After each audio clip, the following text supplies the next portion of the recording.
Let's adjust some things real quick.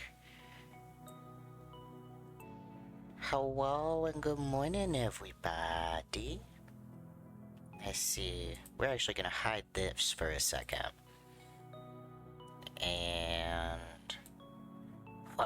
make me a little bit bigger. Hello! Hello! There we go. Actually, what if I wanna... I don't know. I'll go in the middle for right now. It's fine. Hello, good morning, everybody. I have had my coffee. My cats have been fed. We are Gucci. And yes, I did say cats, plural. Over the weekend, we found this adorable little black cat that was severely underweight, is severely underweight. She had a broken tooth. So we took her in. We have a vet appointment on Friday. And she is now being absolutely spoiled. She is currently quarantined in our bathroom just until we can get to the vet, make sure she ain't got nothing, but she's doing very well. And so that has been very fun. Before we get started into the game, I want to show off some stuff I've been making over the weekend, because I am very proud of them. And y'all are here, therefore you have to. Ooh, first off, actually, is not something that I made. It is a new fan art that has been added into the slideshows. Let me pop this on screen. This is by Kiwi Soup, the same Kiwi Soup that is the newest follower. Let's see. Do you not wanna... It does not wanna pop on screen. Let's see. Can I throw you on here, please?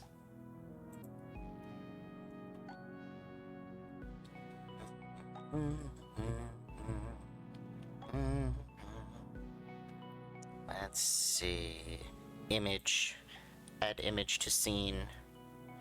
New source. Image.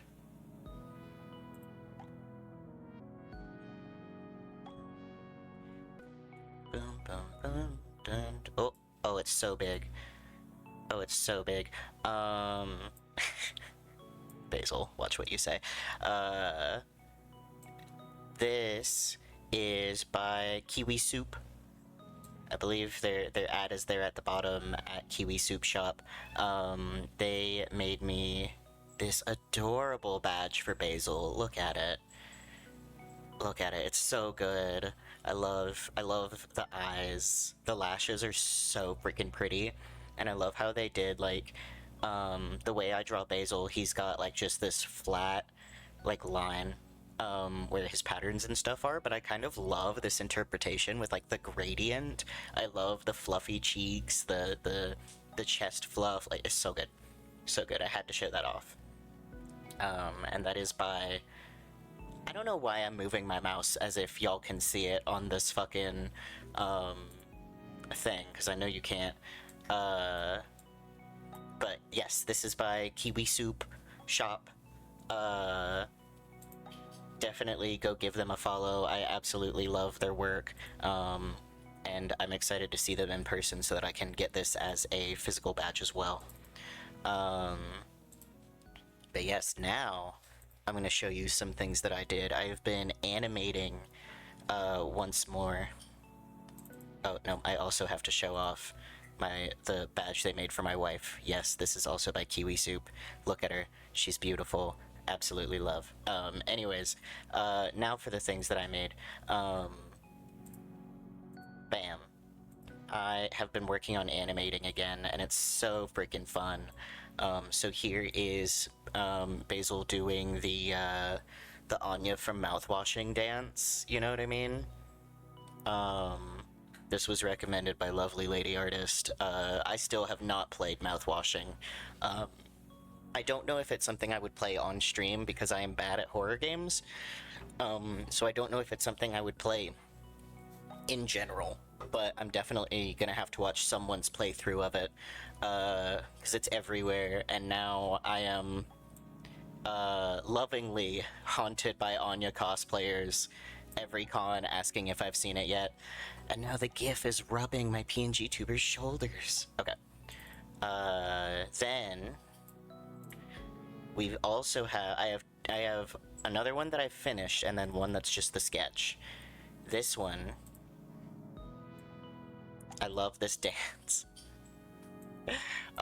This is the fucking oh god, it's one of those toddler beauty pageant shows. There's this little girl doing this fucking chest bump dance, and like her spine is like a licorice. Oh my god, that came out so stupid. But yeah, I love this GIF so much, and I use it all the goddamn time. I had to do it with Basil. Even if my actual model does not have feet, he does not have legs. He's got a little bit of thigh. That's all you get in my actual model. Yeah. I like that I just make him wobble back and forth. It's very funny to me. Yes. Then I've got one more. This is the sketch. I'm still working on this guy.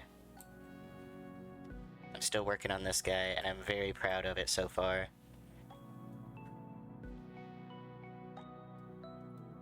And then, oh, I suppose I can also show off, let's see. I also finished a PNG tuber. I would call it a commission, but no one asked me to do this. I wanted to do this. Let's see.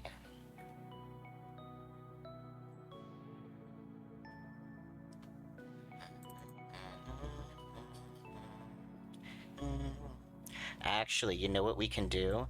We're gonna show it off live. We're gonna demo this PNG tuber. Okay. We're gonna pop Basil right here in the middle, right?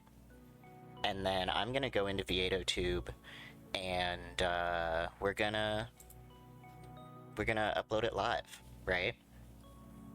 Okay. So first off, close mouth image. We're gonna replace. Dun, dun, dun, dun, dun, dun, dun, dun, dun. Okay. We're gonna start with the basic one, right? What the hell did I select? What is the first one? I don't even remember. What is the first one? Closed mouth image. Eyes open, mouth closed. I have my files all labeled eyes open, EO, mouth closed, MC. EO, MC. Ha ha ha ha ha ha. Alright. Open mouth image, replace. Eyes open, mouth open. Now it's just gonna flash back to Basil when he blinks. Eyes closed, mouth closed. And eyes closed, mouth open. There we go. So we now have a little Sebastian PNG tuber that also has Basil's tail. That's fun. That's fun. We have a Sebastian, and then copy current state. Why not? Eyes open, mouth closed. Eyes open, mouth closed. Eyes open, mouth open. Eyes open, mouth open. Oh, should the blink be when he has it up to his mouth? Yes, it should. Closed mouth. Eyes closed, mouth closed. Replace. Joint up. Eyes closed, mouth closed. Anytime he blinks, he takes a hit. Eyes closed, mouth open. Eyes closed, mouth open.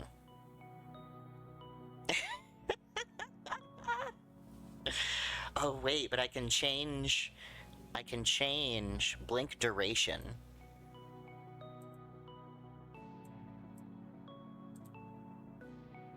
Hell yeah. Oh, I kind of love that. Oh my god, wait. Blink interval. Nah, he's gonna fucking hit this joint constantly. Hell yeah. He's gonna be hitting it more often than not. Oh? That was just a long ass hit. Dun, dun, dun. Hell yeah. I kind of love this actually.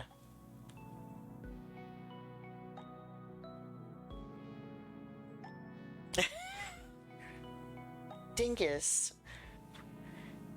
He is in his food cabinet, and I swear to god if he knocks over the entire bowl full of his dry food, I might scream. But, you know what? We can scream as Sebastian.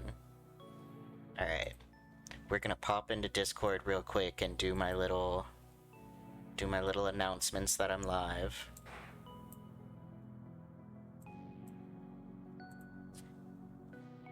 Oh my goodness. Let's see. And Basil streams.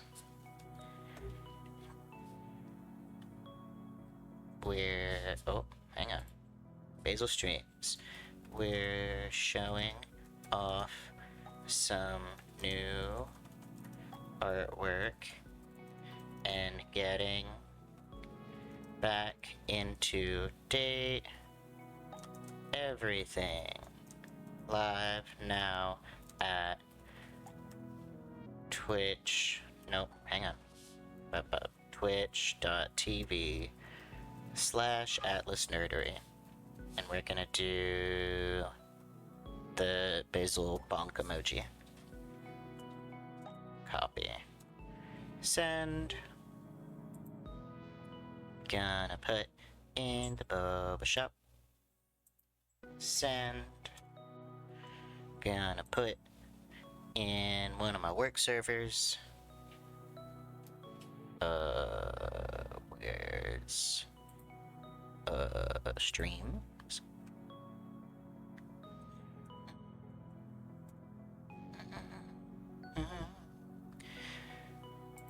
And as per usual, I know it was on the start screen, but it's not on this one. Oh, when did I switch back to the other? Oh, because I still have these guys set to the numbers. Hell yeah. I must have hit the number 1 at some point. Oh yeah, for the exclamation point.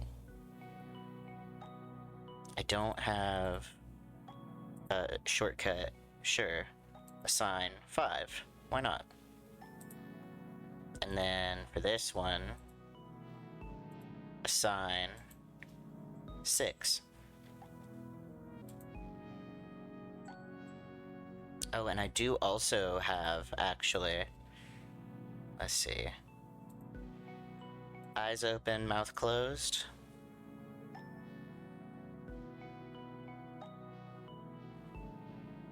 Eyes open, mouth closed. Eyes open, mouth open.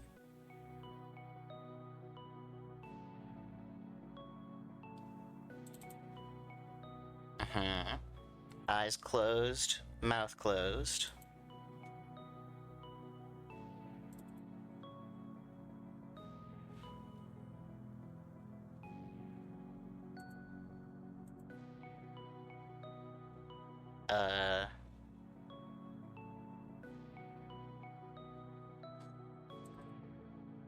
Hell yeah.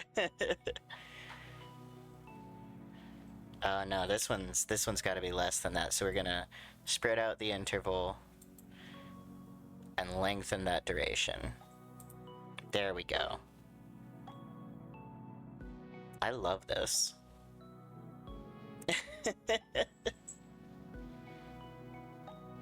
Well, hell yeah. So those are three new Sebastian PNG tubers that I have now that are going to be available on. Wait, so that was 5 and 6, so this is 7. I've got the basic Sebastian, the joint Sebastian, and now the bong Sebastian.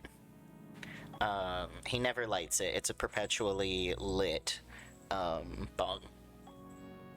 I don't even know if I can say that on Twitch, but that's okay. Back to the Basil. Back to you. Oh, that's what that is. You know what? We're gonna put this back as this dancing Basil. And I'm not gonna name the source, so that every time I'm like, oh wait, what is this? I'm just gonna see a little dancing Basil. I think that's just a nice treat for myself. Oh wait, you know what I can do? You know what I can do? I can put him on the Be Right Back.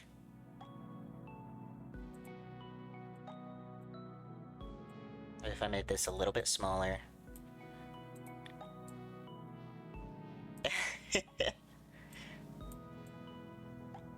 Oh, that's so silly. I'm gonna slide me back over here. Back into the corner for gameplay purposes. I still need to do this as a separate thing. But that's fine.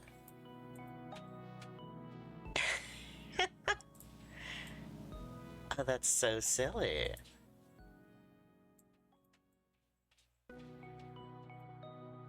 Hell yeah. Okay, so we're gonna group these together in a folder.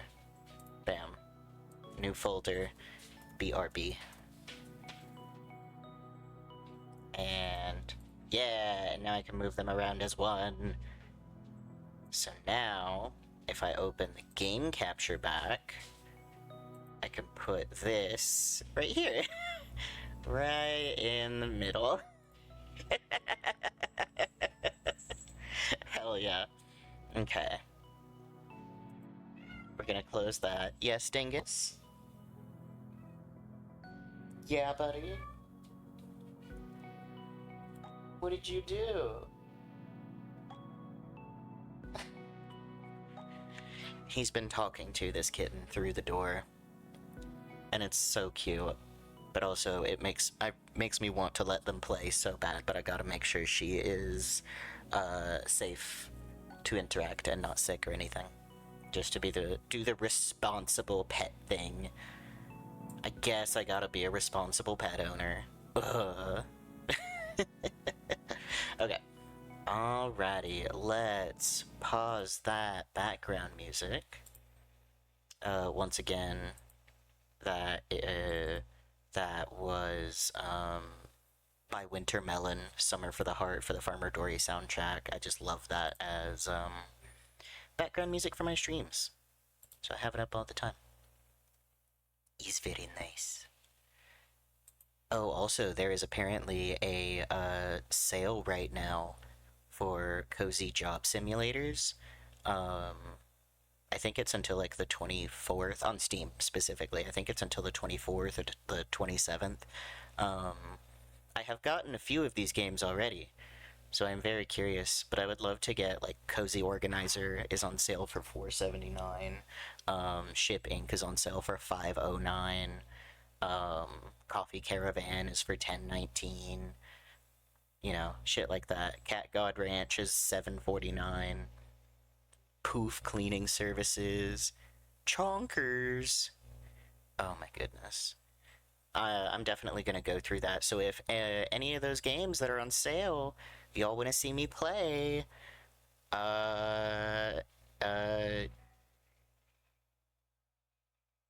goodness, I can hear that music so loudly. Hopefully my mic settings are good so you could not hear that. But yes, there are so many cozy games on sale right now on Steam, and I want them. So if you want me to play any of those, you can always commission me on VGen, you can tip me through Twitch. You can through my, wow, I should have had this better before I started speaking. You can fuck words. You can reset.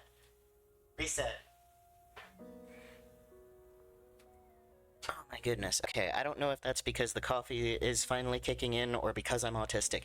You can go to the links in my bio, my linktree, linktr.ee/Atlasnerdery, and there is my PayPal stuff is there so that you can send me monies so that I can play a game and I will play it on stream. There we go. Wow. Okay, cool. I think I short-circuited. Okay, popping back over to Streamlabs just to make sure we're good. Yep. And then get the stream manager up on my phone.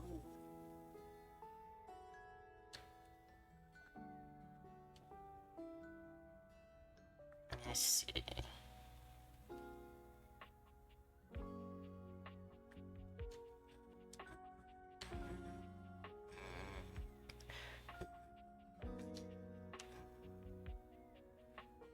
Alrighty, got my stream manager up.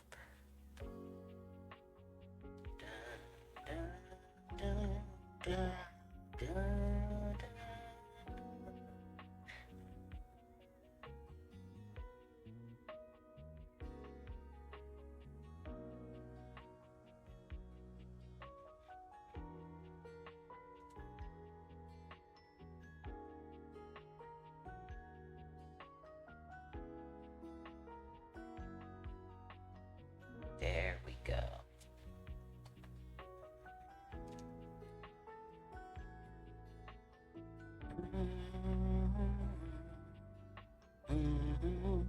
Okay. Now, if I remember correctly, we're a little bit chugging. Oh, we're a little bit chugging. Okay, hang on. Let me see what I can do about that. There we go. Okay, that does help a little bit. Okay, Dunk wanted to meet us at the weights. We've already done Kurt and Rod in here. I'm just gonna assume all of this exercise shit is Kurt and Rod. We still got Tony. Oh, and I suppose this might be something different, and probably is.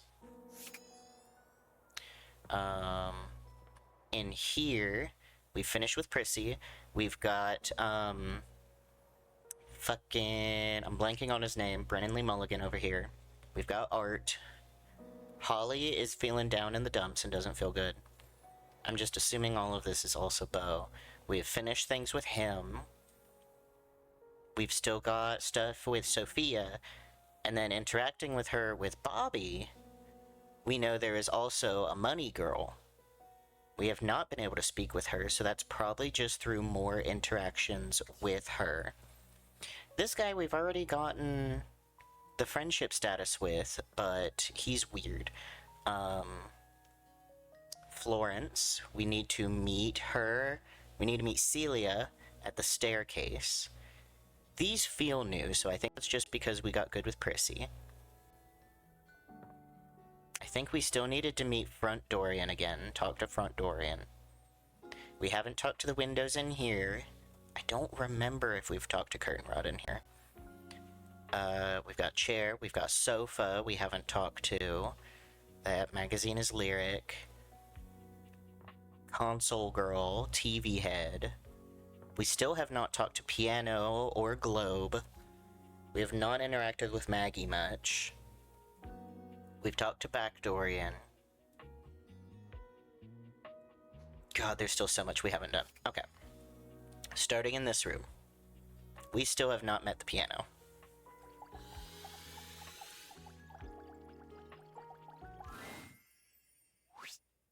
A beauty dressed in black and gold stands before you. Her eyes closed and one hand held delicately to her chest. She sways softly, silently, as though she were listening to music you can't hear. The silence is so long and profound that you begin to notice just how noisy your house is.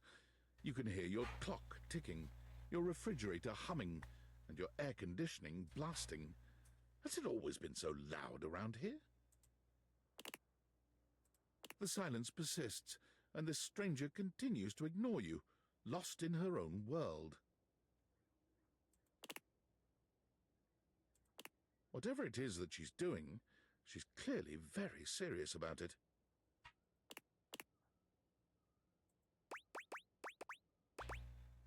Dot dot dot. She continues to stand in stark silence, unmoving, for what feels like an eternity. Hello, Horde. But eventually she finally opens her eyes, taking a grand sweeping bow after. The end. How was that? Brava, brava. That was door 33. Surely you recognized it. It's an avant-garde piano piece, 33 seconds long, by the composer John Gage. Honestly, the man was a genius.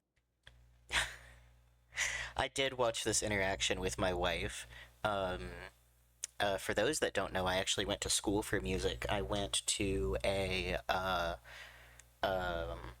magnet school. Should I say? I'm not going to say because I don't know. I don't know if I like that. I went to a high school of the arts, is what I will say. And I took like multiple years of music theory. My wife knows nothing about reading music. And so he's going through here and plays this and meets her, and then this comes up on the screen, and I just bust out laughing. And he has no idea why. If you don't know music theory, this is just silence. This little box, where it is, means that entire measure is at rest, where you don't play anything. And then the line with the dot over it means that you hold that for as long as the conductor. You'll see their baton moving around, and that's them counting the beats. They will just hold the baton still, and you are supposed to hold that note, in this case that rest, until they continue to keep time. Shit's whack. I mean, the idea that music can exist without the presence of a single note. Breathtaking. You know, the very first time I played it was when I was in residence with the Dulcemio. You two have met, I'm assuming? No. Is that Dulcimer? No. Dulcemio is completely different pronunciation, spelling, and comportment. Anyway, our audience that night was completely hopeless. They all kept waiting for the music to start, as if they couldn't already hear it. A rustling program, a muffled cough. It was all being performed in real time, but they kept staring at Dulce and I like we were the Philistines. Still, it was one of my finest performances to date. It also didn't hurt that Dulce had requested to work with me specifically. I can't tell you just how often that seems to happen. The talent always just seems to flock to me. Speaking of, what is that bizarre little refrain you've been playing over and over as you pass by my keyboard? It almost seems like music. Very atonal. Oh goodness, the jingle from the Payday Loan commercial. Hold music. Oh. Valdivian hold music. I can't get it out of my head. Valdivian? Is he a composer? Unfortunately not. Company I used to work for. I must say I'm rather confused now. Well, whatever you are playing, I look forward to its evolution. Hello, keys. So long, Maestro. I love that her little I don't know if this counts as a bracelet or if this is a cuff. It looks like the, a music box. The little tines that pass through. Okay. I suppose we still need to talk another time or two with Dante. Hey, good timing, Emperor Nostradamus. Huh? It's time for your last lesson. What the fuck did you call me? Sounds good. I've taken you through the different stages of the pickup, from breaking the ice to building a friendship. Now, it's all about learning how to navigate taking the next step from friend to lover.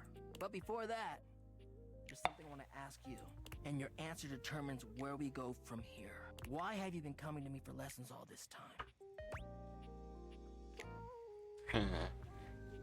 Isn't it obvious? I wanted to get with you. You're hot in all the right ways. I figured as much. No! What do you I mean? wonder if you've learned anything about connections or even the remotest thing about me. In fact, I think you've taken me for granted this entire time. I get coming to me because you like the way I look. But what about the content of who I am? No! Tough to get to know someone and break the ice when you're a stone-cold jerk, right? And honestly, I'm getting the vibe that that's exactly what you are. No!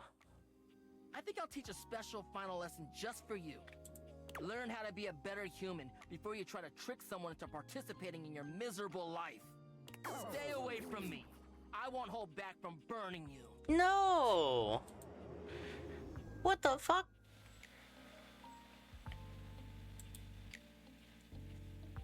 Well, I think I fucked up that interaction.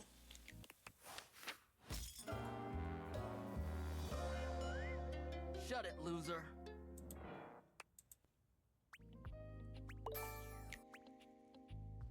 Well...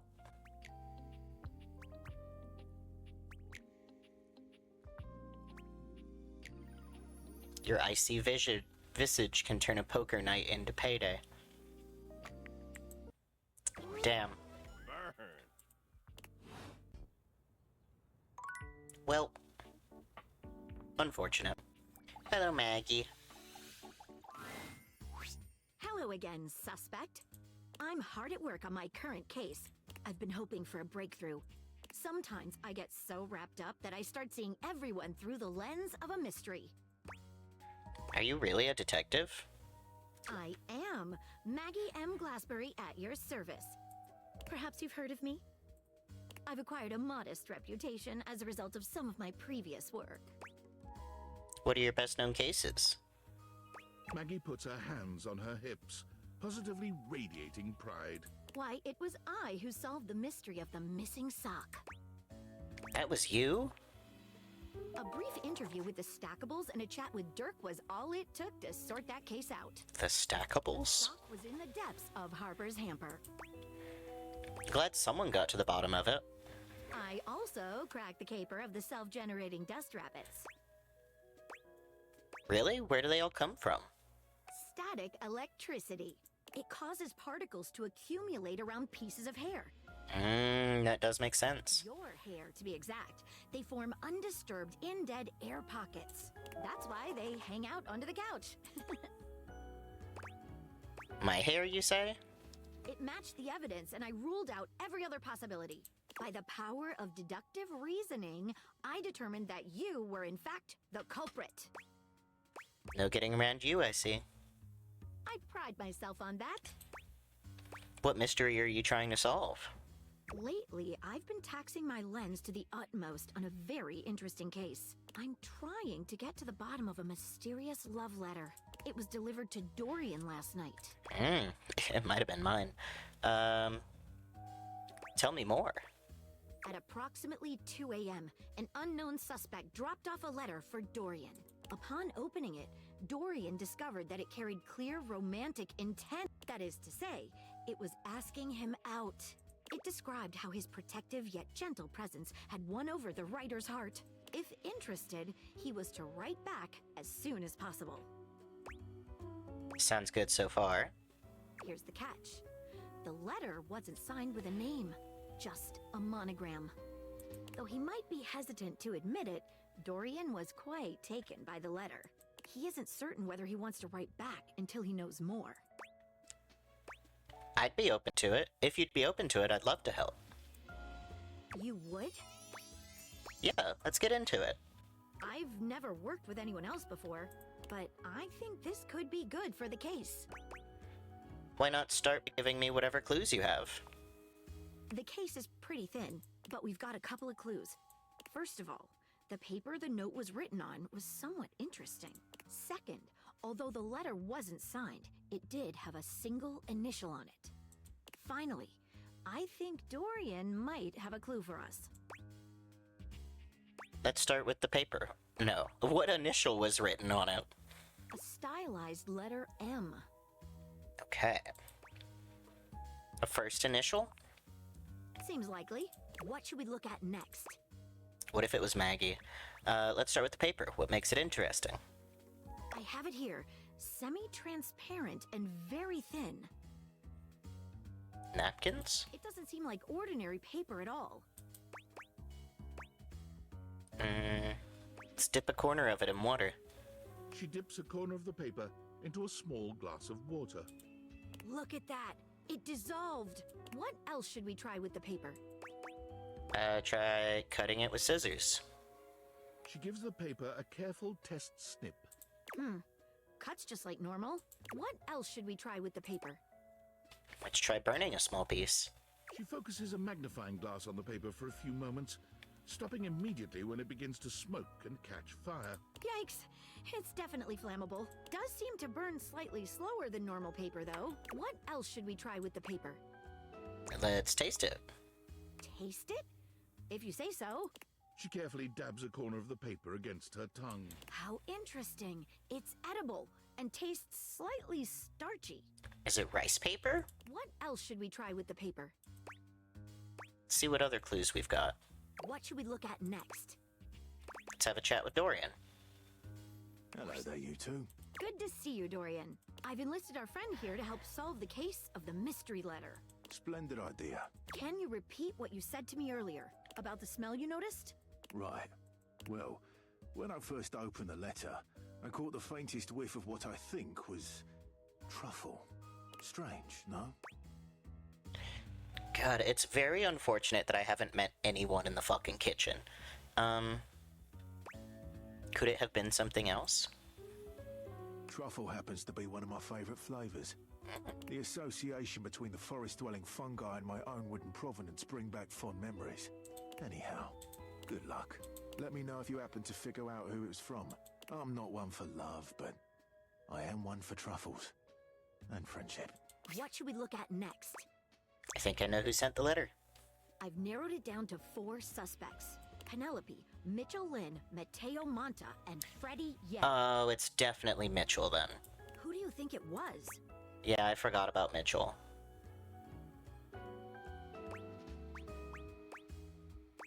It was Mitchell Lynn. Food. Wait a minute. I think you might just be right. The stylized letter M is his signature. The smell Dorian noticed makes sense now. And the paper. It's gotta be rice paper. Hell yeah. Truffles came from the gourmand Mitchell Lynn. You did it. You helped me crack the case. Least I could do, Maggie. I'm impressed. Now I'm even more excited for the next time we meet. Let me just go and let Dorian know that his secret admirer has been discovered. Hey, before I go, I was wondering, would you like to have a cup of tea with me sometime? As a date, I mean. Maggie, I would love nothing more. Maggie lets out a girlish squeal. Amazing! Oh, yes. Calm down, Maggie. The human could still be a suspect of any sort. See you again soon, compatriot in crime. Hell yeah. We still have not talked to Gaia. A red-haired traveler lifts her goggles to peek at you, revealing freckled cheeks and stunning blue eyes. There's a friendly air about her that makes you want to hear her stories. Now, why, my love, you look some lost. Where you longs to? By your love? Sorry. Sometimes my accent comes out when I'm excited. It's made in Newfoundland, you see. This little rock right She pins around and points to one of the patches on her jacket sleeves. here. Hell yeah. Funniest folk you'll ever meet. But the dialect can be a little much for some. I'll try to speak plain for you. Name's Gaia, by the way.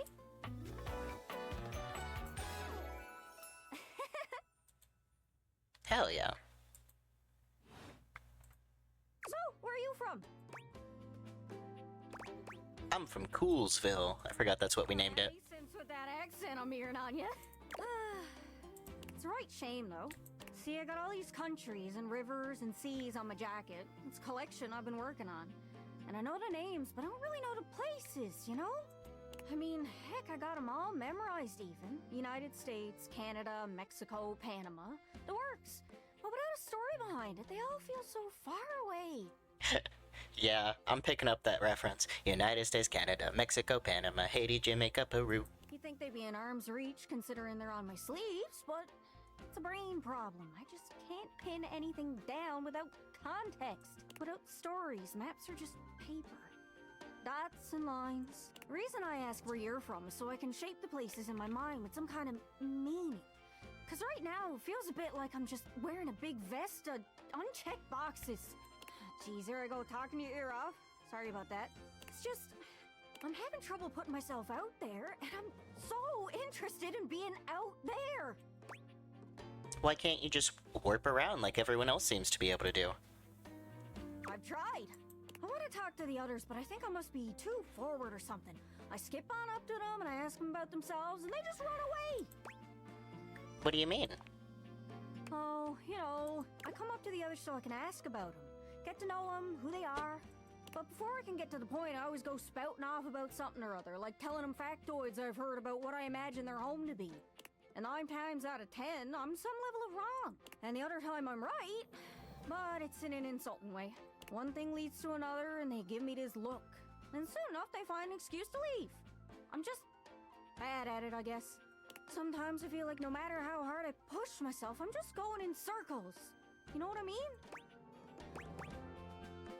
Yeah, I'm working on getting better with people too. It's hard, isn't it? I can see why you need practice for dating. It's just too easy to mess up. Yeah. You say one wrong thing and poof, they're gone. So frustrating. Sorry, I think I might be Mercator projecting on your situation a little bit. Oh, I just had the best idea. You're running to the Four Winds meeting with people and speaking to the others, yeah? I'm sure some of those folks come from other places, right? Travelers, you knows what I'm saying. Why don't you ask them what they're about? Get to know them a little better, figures out they ticks, and come back, we'll have a yarn. Sound good? Sorry, I didn't catch that exactly. Speak plain, Gaia, speak plain.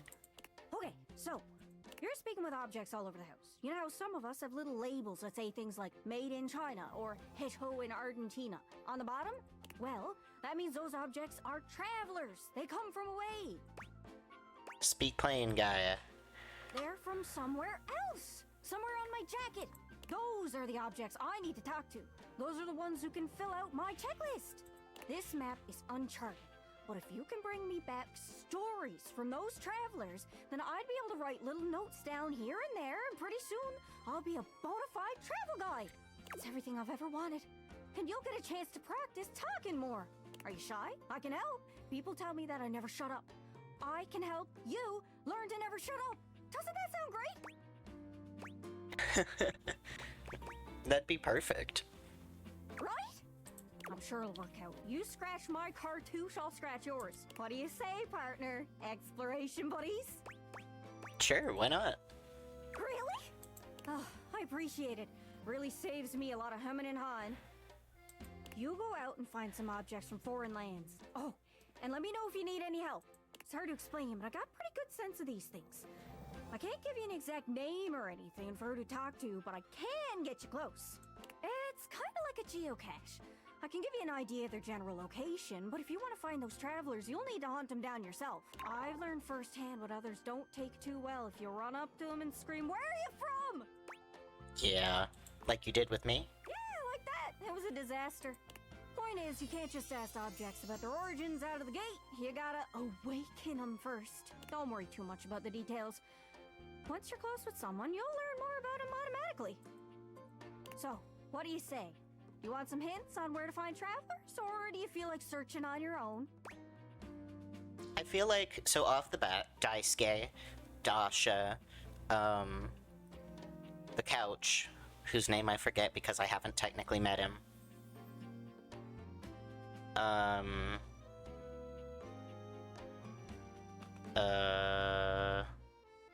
Keys, maybe? Because she's talked about where she's traveled. Let's see what she says, though. Alright. Hint. Let's spin me around and see which object I get a sense for.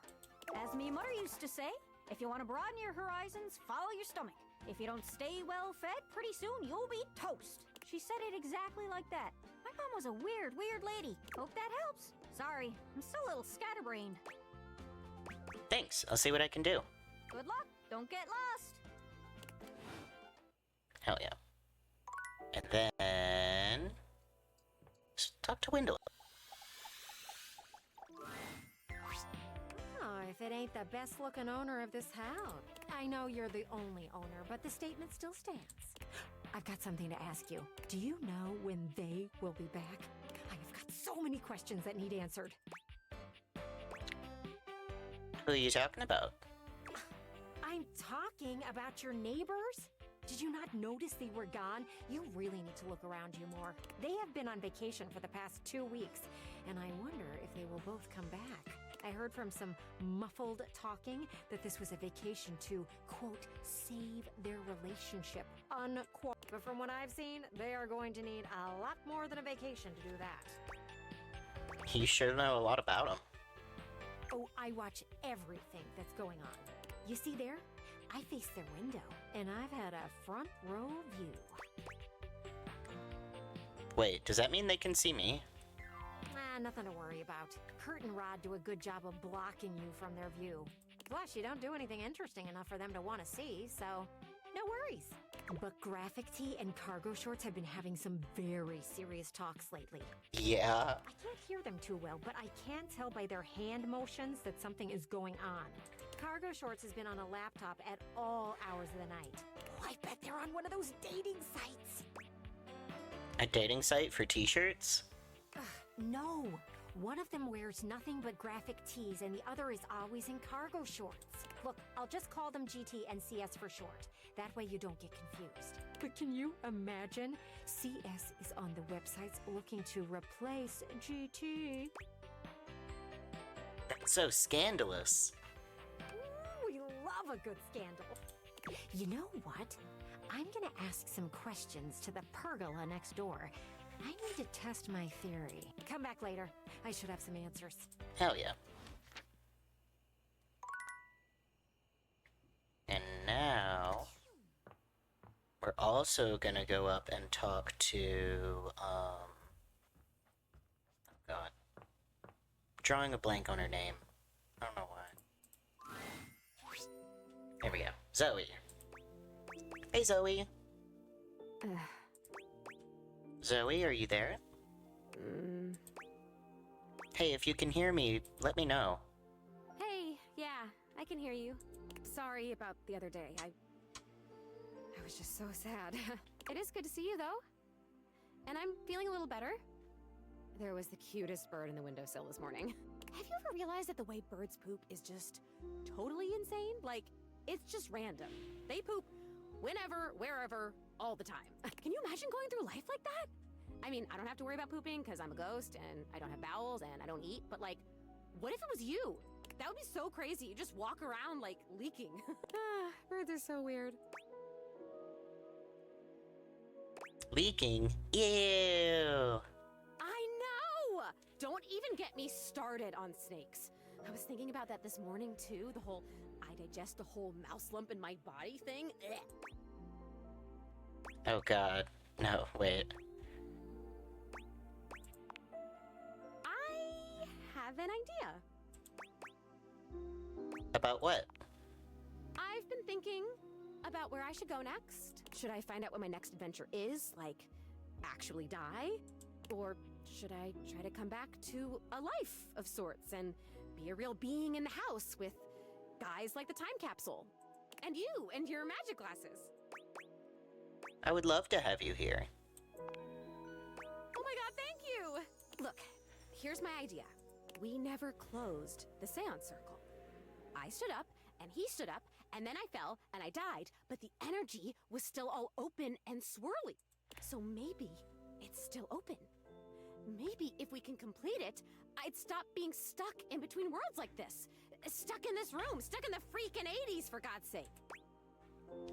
If we can get back into that open energy, you might be able to make it here fully.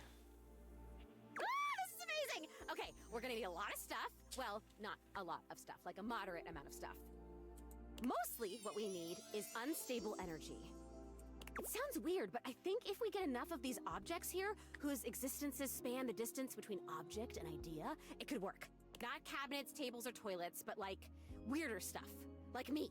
We have to gather them together, and they all have to be on board with what we're doing. Like, we have to all be on the same page, singing the same song kind of thing. And it should work. This is... Oh my god, I think I'm gonna die. Like, die again, like metaphorically from excitement. Do you know enough of the others here to do that? Honestly, 3 or 4 might be enough. So, Shadow Lord.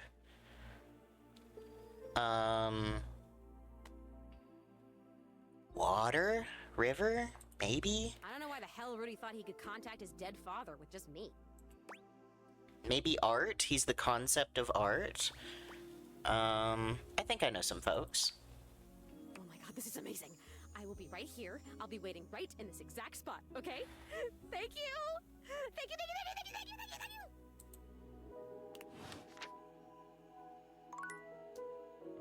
you! Okay, I'll have to think about that. The glitch?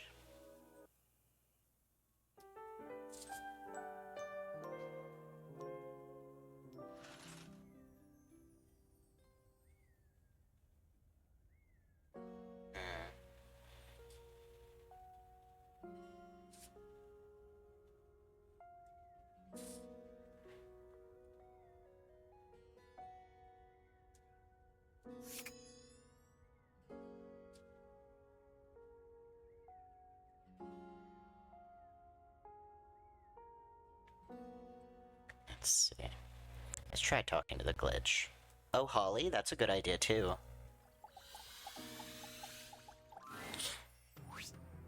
Damon, final love. The absence of hate. You've already got your love. Is that not enough? I want to talk with you more. There is nothing more to talk about. Okay, so not glitch.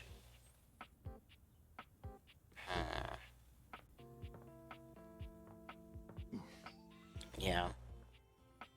Maybe art, but even if not, I know I've got more stuff I can do with him. Welcome back, co-curator. Let's return to our gallery design, shall we? You've got to see this one. Much less serious than the others. I mean, just look at this adorable little thing. I do love that.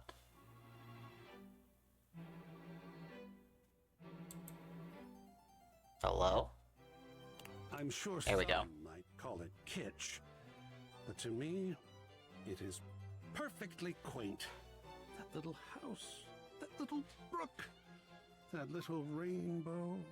You know, I read a wonderful story once about a young couple who escaped their city to stay for a weekend in a cabin just like this.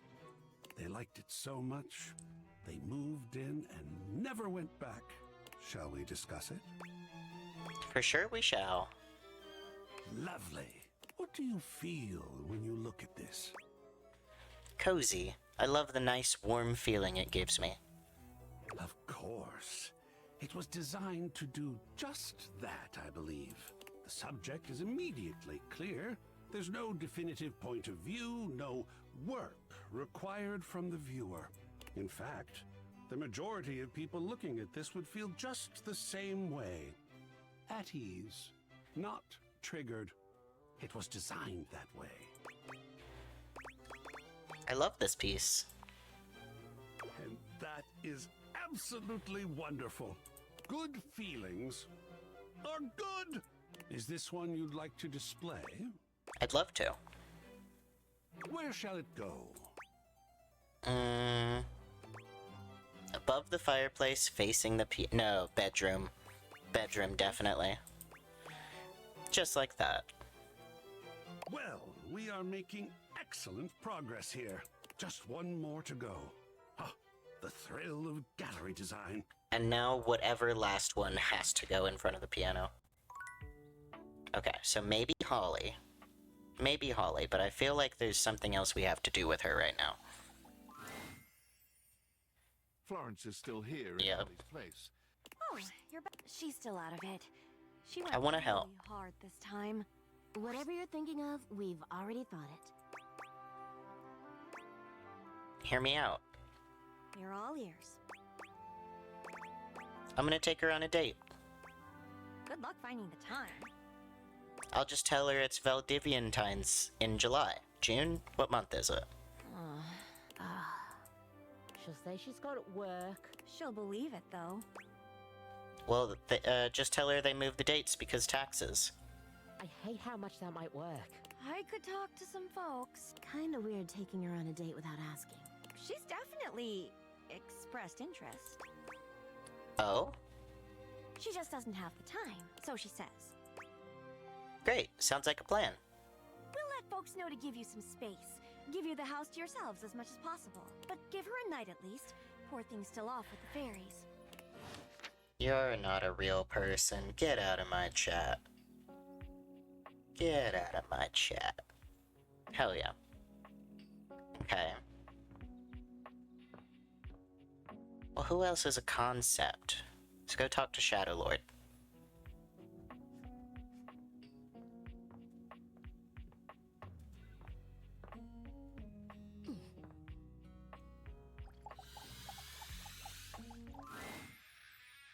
Hey, you. Did you sleep well? Oh yeah, duh, Nightmare. I did. I made sure the silverfish wouldn't bother you. Skips always shows his love for you in the most creative ways. Damn. Well.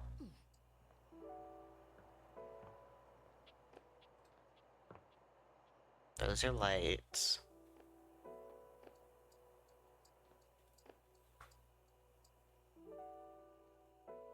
Bobby?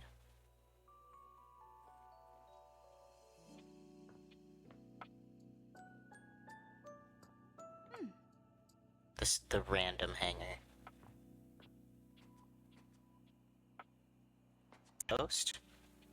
Toaster? You hear her before you see her. A charming musician with literal coils of curly hair that swing cutely as she paces back and forth in your kitchen. She's clearly absorbed. Ooh. She appears to be talking to herself. Hi, Mira. Look at all these crumbs. I'm gonna be writing some great music soon. I can tell. I'm at my most creative when I'm a little messy. I love the Pop-Tart earrings. I can help you shake out those crumbs. Shake them out. Shake them out? Just you try to take my migas from me. Watch what happens. Oh, wait. I am so sorry that was you trying to flirt with me. See, I see it now. Oh, that was really... It was creative. Not like effective, but still cute. She picks up her guitar, striking a glamorous pose. I'm Miranda Dulce Tostadora, lead singer and guitarist of Miranda y las Migas. Hell yeah. ¿Qué tal?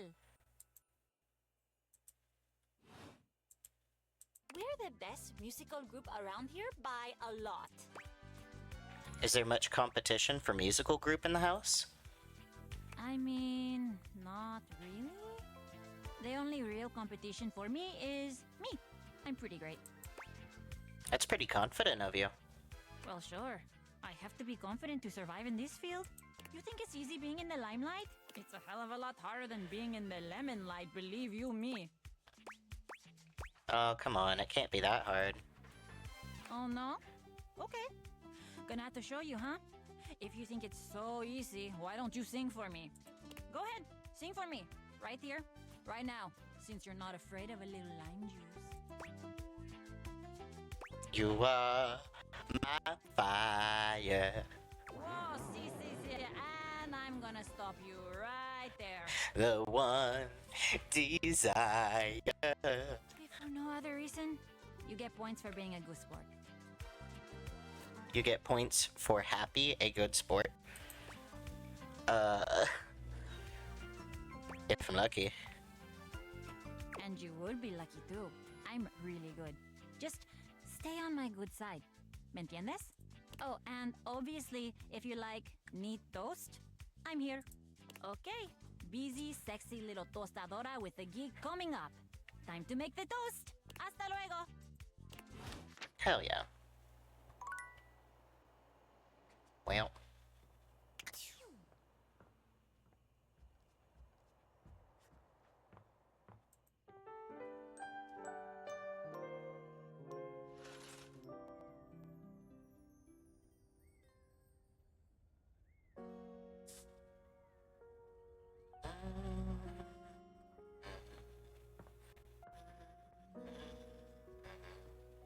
Alright, let's talk to these stairs.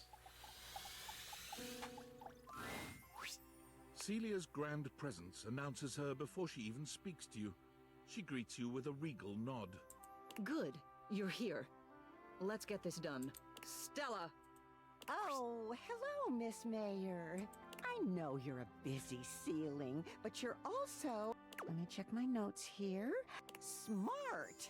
What would you say if I told you that you could be the first ceiling ever to get in on the ground floor of an exciting new startup? Oh god. Airway isn't a small startup, Stella. It's a big problem. Oh, you're familiar with our brand. I'm so terrible at the speech, so it's good to know you're already on board. Not quite. Stella, I'm concerned that you're being scammed, my dear. I am. You are being scammed? And you know that? I know that it's easy for this to be seen as a scam, but it's not. It's an opportunity. And it's the only opportunity I have. Stella. Please, Celia, just let me try. No. Stella, this needs to stop. I'm afraid I agree. I understand this is important to you, but it's my responsibility to look after the whole, and Airway is a risk to that. I'm officially banning all sales of Airway products within this household. You intervened. You ruined what I had going, didn't you?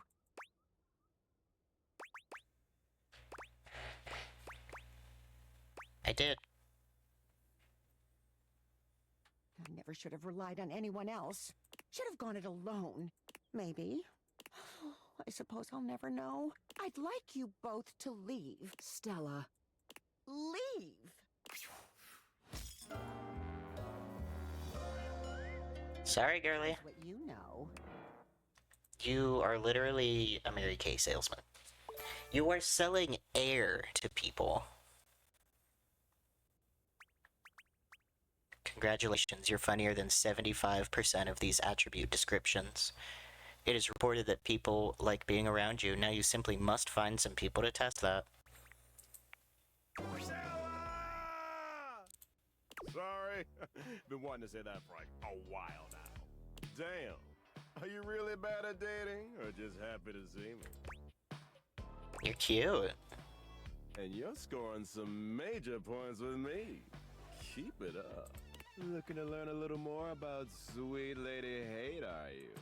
You ever hear people say things like, she's a cruel mistress, when they're talking about personifications of abstract concepts? Oh yeah, you're the concept of rejection. Well, let me tell you, nobody ever says that about Lady Hate.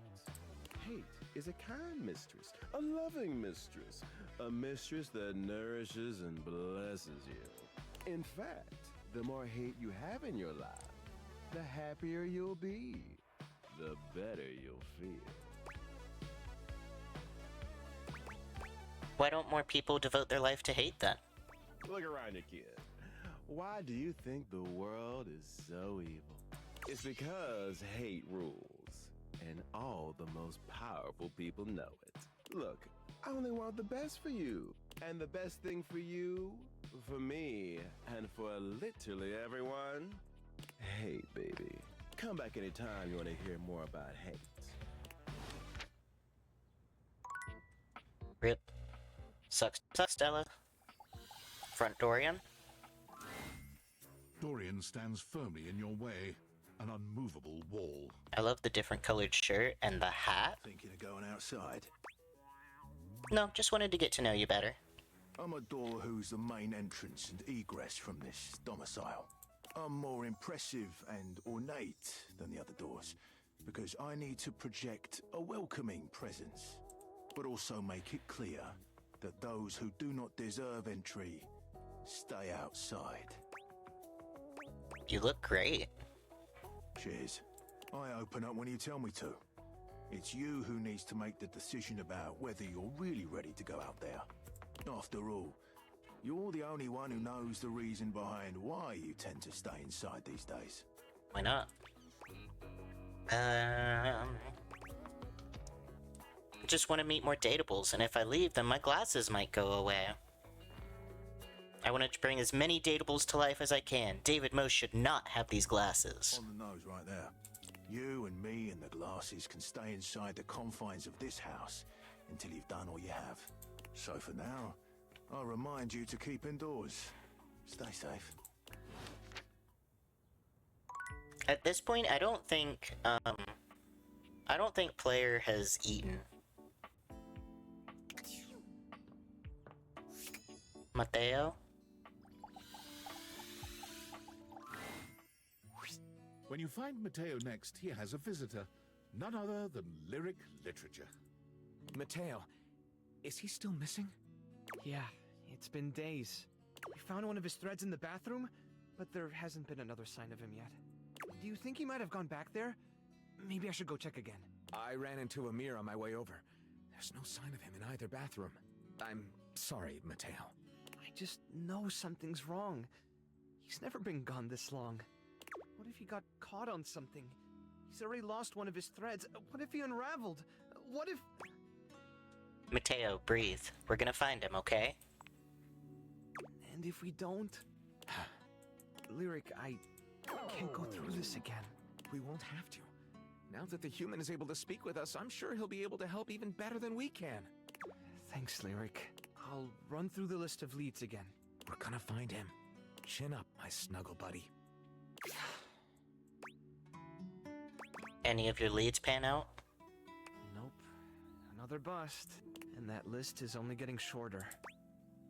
Well, this little guy should cheer you up. Another one of Davy's threads? What in the Chanel is going on with him? I think he's leaving this on purpose. What makes you say that? There was something else with this thread. A springtail? Do you know how tough these little guys are to catch? That's impressive! Davy did all the work. I just showed up. Give yourself some credit. Handling in animals can be tricky. And it looks like you have a knack for it. Now, what should we call you? Something punny. Who doesn't love a good pun? You definitely look like a little jokester to me. Well, since you're already a springtail, how about Summer? Are you up for looking into another lead? Give me what you got. Stepford and Shelley were complaining about a weird rustling in the gym closet recently. I didn't think much about it since the gym is all the way across the house from where we found the other signs of Davy, but if Davy really is leaving clues, maybe whatever Davy is trying to lead us to is up there. Worth checking out at least, right? I was starting to feel a little hopeless earlier, but now I really think we're onto something. You've been a big help. I can't thank you enough. It means a lot to me that I'm not the only one out there looking for him. Oh yeah, Summer! Let's go meet your new friends! Hell yeah. Okay, and then we need to meet the couch. Seated in your living room is a being who seems to truly embody the concept of comfort. His arms are draped over the back of the couch, his head tilted back, and his eyes beginning to flutter shut. Oh, I love that he's leaning on the pillows. He looks just as though he's about to fall asleep. But when he sees you approaching, he shakes it off, looking up at you with a sweet smile. Hello. Hope I didn't wake you. Don't worry, I hadn't fallen asleep yet. You ought to come get in on this too. He pats the seat next to him. Come on and take a load off. I'm Koa, by the way. Here, oi.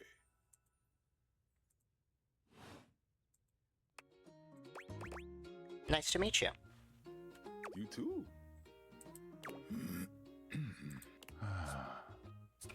Most everyone would continue the conversation from here, but Koa only closes his eyes, sighing pleasantly. You wait for him to say something, but all you can hear is his quiet breathing. So, did you want to be alone? No, that's okay. Koa opens one eye, but he doesn't move. I just thought you might like to share in all this comfort, you know? Couch culture is really all about taking it easy together. You know, like, you ever heard people talk about alone together? Yeah, I love that. Right on, right on. You get it then. I love body doubling. I was not introduced to that concept until way after I realized I was probably autistic. And I love it. It has fundamentally changed, or no, not body doubling, parallel play. You know, where you're doing your own thing just adjacent from another person. You don't have to be interacting with them, but like for example, I'm at my desk, drawing something, while my wife is at her desk, working on clay stuff, and we just have the same show in the background. You know, we're doing our own thing, but we're in each other's space, and it's nice. I did not know that was an autism thing. Understood the beauty of alone together. It means you can be at peace with another being without even saying a word. It means not forcing a conversation or an activity between the two of you.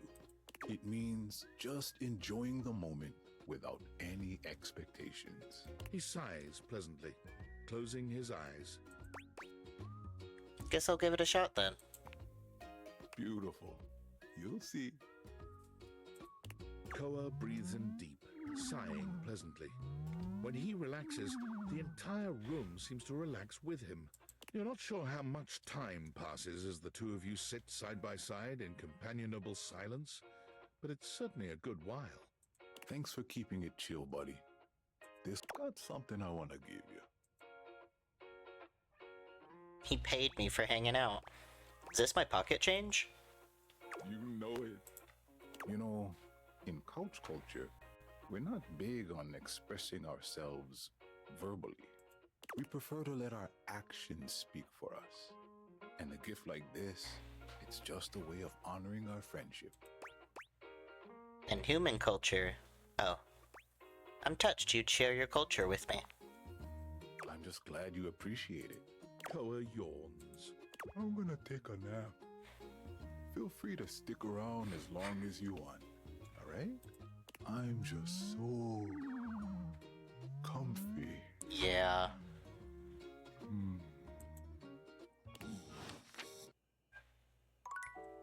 Yes, dingus.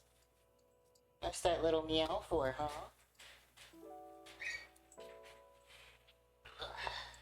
Hi, Mr. Man.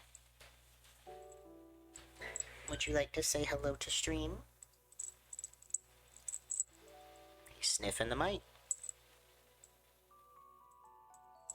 He's a good boy. Who's a good boy? Yeah, you're gonna escape now. Okay, you go take a nap on the printer. We've got one more for the day. Is there anyone in here I have not met? I don't think there's anyone I haven't met, unless this entertainment center is another person. It might just be Abel. Abel was friendly the last time you saw him, but he seems downright cheerful today. He's whistling when you walk up on him, though he stops when he sees you, greeting you with a broad grin. Hey Abel, how you doing today? Oh, hey yourself, sunshine. You seem pretty peppy today. Oh, well, you know, sometimes a table just wants to feel heard. Had a long talk with Dasha before you got here. Going over the finer points of lifting, supporting, and, you know, just the good old basics. Just feels nice to be understood, you know? It's so nice that she gets you. It is, ain't it? Lifting's no easy job. We got a lot of folks in this house who do a damn fine job at what it is they do. But how many people's job is it to lift? Abel, Dasha, Shelly, Dunk, I think, technically, because he is the weights. To make sure everyone's got what they need, to make sure they know they can rely on you day in and day out. It's a lonely lot in the life of a table. But I knew what the job was when I signed up. Did you sign up for it? I feel like it was assigned to you. Semantics, pal, semantics. I know who I am and what I do. But sometimes you just wish someone knew exactly what in tarnation you're even thinking about without having to explain yourself. That's Dasha. I see. Maybe you should talk to her more often. You think so? She's a real positive effect on you. Oh, well, shucks. I don't know. I'd hate to bother her. She's got a lot of lifting to do herself. I can't be distracting her from her very important job now. I think you should at least consider it. I'll consider it, yeah. Anyway, I can't take up much more of your time today talking about myself. Just remember what I said before, okay? I'm here if you need me. I will. You remember what I said too, please? I will. You take care now. Okay. Nope. Nope.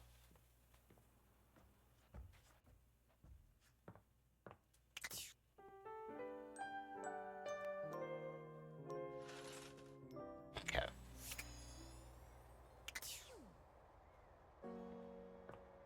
Hey, Holly.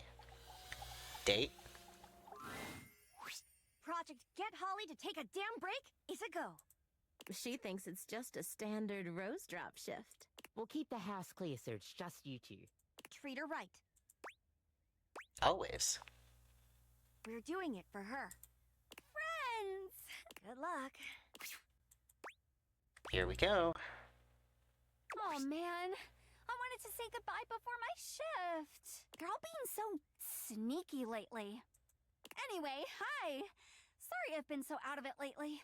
Crazy flu. I'm glad you're feeling better. Same. Sick ain't fun for anyone. And now, it's back to the grind, baby. Another Venetian's Day gig, huh? Not that I'm complaining, but I got all these darn roses to hand out. A whole lot of love for a whole lot of folks. Holiday magic, baby! Shall we be off? Aye, aye. We're headed to where sausage gets made. Kinda. You and Holly make your way to the kitchen at a comfortable pace for once. Abraca kitchen! Kopi! Ram! Kopi? No copy, only silence. Maybe she's not in today. But she's always in. Everyone needs a break sometimes. I suppose. Kopi! Huh. Guess I'll just leave this one here. Gosh, there really are a lot of roses. You take another casual stroll to the bedroom. Holly is right by your side, roses clutched in her arms. She's coming. Operation Sleeping Beauty. Go, go, go! Ready, Boopa! Have you seen Kopi? Betty is reclined on the bed, eyes shut tight and snoring comically. For a bed, she's not great at faking sleep. Betty?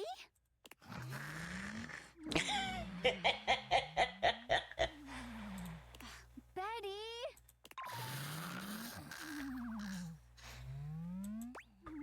I think she might be asleep. Poor thing.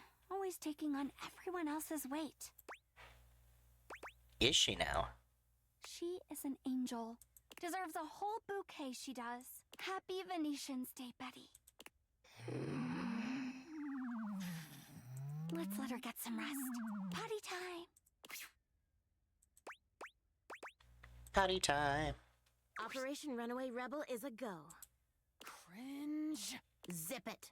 Yes, Mommy. As you enter the bathroom, Holly does her best to get her energy back up once again. Rebby! But there is no Rebby, only silence. Seriously? They've got a high-stress job. Might be taking a day off. I guess all that quacking must really get to them. They'll never tell you, but they really love roses. Do you? Of course, but these ones aren't for me. Anyway, a rose for Rebby, and let's be on our way. Do you remember what's next? The office. Well, aren't you studious? Off to the office we go! Off we go. And so I said, who's Terry? That's great, Jerry, but we really need you to be quiet. And she was all, you know, Terry. I still have not met this man. Hey, but And I didn't really. He's a know. drawer? I kind of just went with it, you know, like, oh, Terry, yeah. Code Red. Eagle is approaching. I repeat, Eagle is approaching. I'm so sorry, Jerry. What? Oh. Jerry! Somebody loves you! The ruse has been holding up fairly well, but now that you've arrived at the office, Holly is beginning to look a little suspicious. Okay, now this one is just creepy. Jerry's always got something to say or some knick-knack to show off. Usually both. Everyone needs a day off now and again. Thankfully, Holly shakes it off with a shrug. Maybe he's on a date. Such a playboy. Good for him. One rose for Jerry. Mm-hmm. Did you hear that? Must be love in the air. The holiday spirit works in mysterious ways. Final lap. Living room, baby! Here we go. thank you, Dante. Anything for Holly. Holly bursts into the living room far ahead of you, shouting out as she goes. Dante! Oh, he's out. Huh. And he loves roses too. Darn. It's a little chilly without him around. You can borrow my jacket if you want. Oh, but then you'll be cold. I'm a little hot, to be honest. If you say so. Holly looks down at the massive roses still left in her arms, shaking her head. All these roses. I'm worried we missed someone, but there's no one left on the list. They're for you. Funny. Not a joke. Holly stares at you, then down at the roses, the gears in her head turning. Oh! From who? From me. Holly's jaw drops. It takes her a few moments to find the words. There's so many. There's barely enough. This wasn't a real shift, was it? What do you think? I think I might cry. That's okay. I suppose it is. Thank you. This is so very sweet. I was worried about you. Oh. Sorry.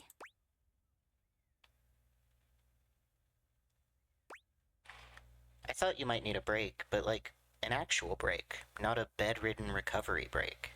Well, when you put it like that, I suppose I could be taking better care of myself. I know you love what you do, bringing joy and all that. Yeah. But sometimes all you need to do is be there. From what I've seen, that's more than enough. Maybe it is. You know, I finished work early this evening. Strange to say, but I've got some time to kill. Wanna meet me later? Help me jingle some bells? Ho ho ho. Well, come on then.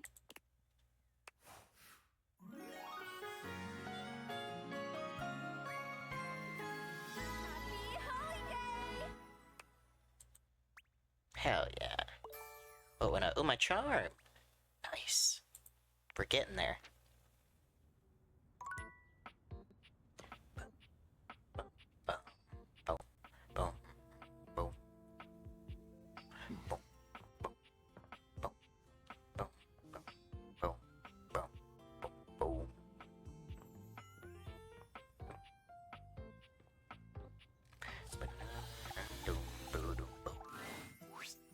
Welcome, Parker, that's his name. Mysteries, where today we will play the ancient game of chess. First founded as the Indian game known as Chaturanga before the 600s Anno Domini. That's Year of Our Lord Christ! It travels throughout space and time to reach us today as the most popular board game of all. Year of Our Lord Christ! The game used to have elephants for pieces, but now it's like bishops and stuff. Do you know how to play? How to play chess? I do. That's great! Saves me an explanation. I have the pieces set up right here. You can be white, I'll be black, which means you go first.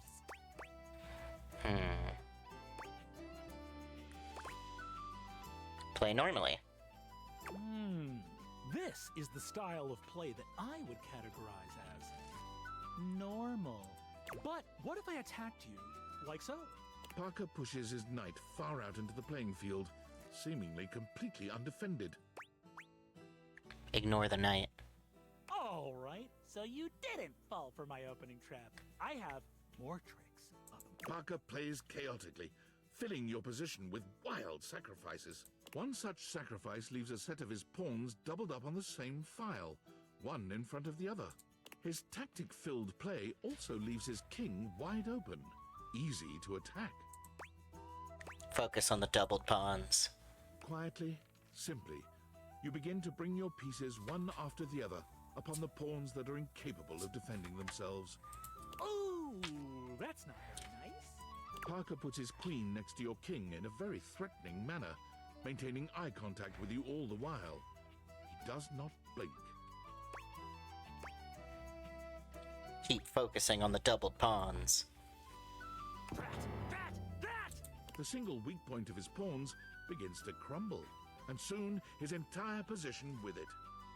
Oh dear!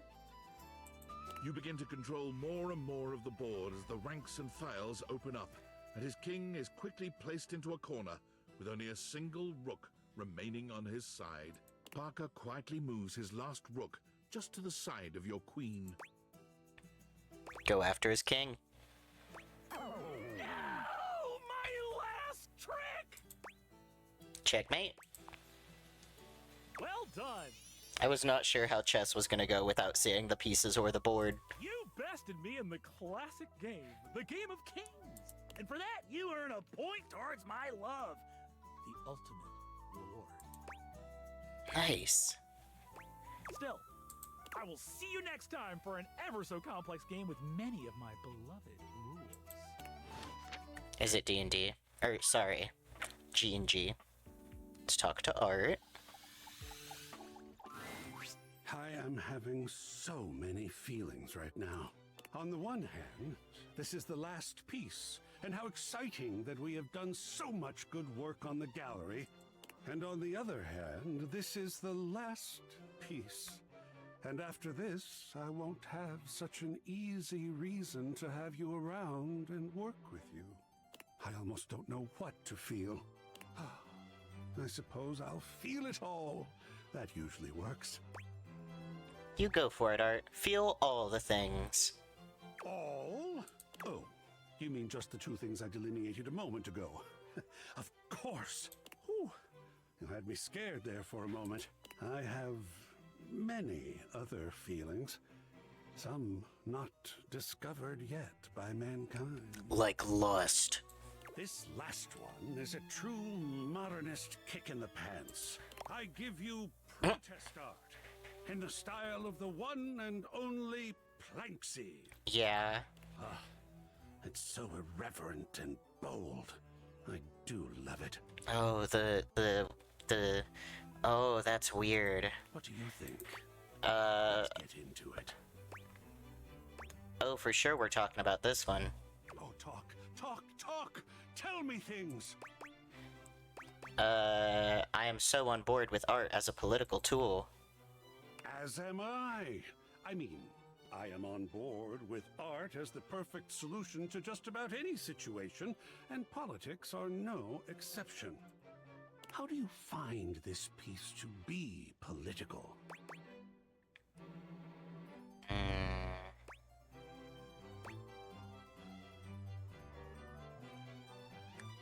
Yeah, a white man who is a thief, stealing personal info from people who are so disenfranchised they aren't even in the image? Come on. Are we going to display this one? I guess it's going above the piano. And where is this fantastic thing going? Unless there's another spot. Above the fireplace. Like this? Great. Well. Here we are. All 4 pieces for the gallery have been studied and placed. What an achievement! In the wake of it, there is something I need to tell you. And don't think I didn't notice your fantastic red shirt. You see, I've been thinking about you. About us. You put them all up and talked about it every time. I am in love! Oh, it is rare to meet someone like yourself. Yeah. And as you can imagine, I have met a great many folks. But you helped me with my gallery by offering your thoughts and opinions. You hung up every single piece and talked with me like humans do to each other, even though they were so different from each other. And even though they may not all have been exactly to your taste. I had so much fun. Are you kidding? No, even if they weren't my taste, I love talking to you. Oh my. That actually leads me to the most important part of this. Because, you see, what's more, what is most, really, you talked with me about every single piece. Have someone to talk to, someone willing and smart, I am happier in this moment than I have ever been. For I am in love with you. And I must know now, as I have needed to know so often before. What do you think? Can we talk about the great artwork of us? Oh my god, really? Yes, finally! Yay!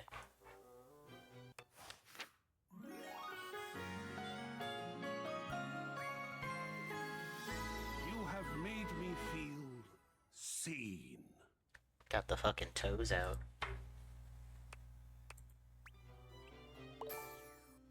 Nice. What went up?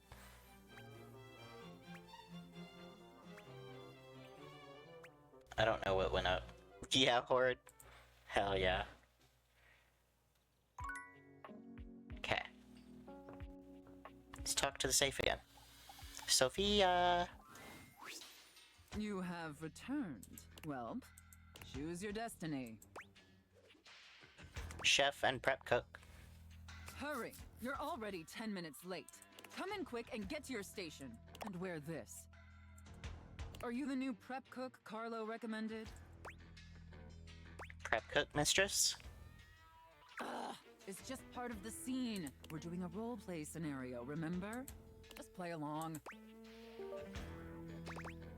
Apologies, mistress. You're talking too much and prepping too little, prep cook. You're already late and now our customers are getting impatient. Impatience means review bombing online, and review bombing is the first step to certain bankruptcy. Don't make me regret hiring you.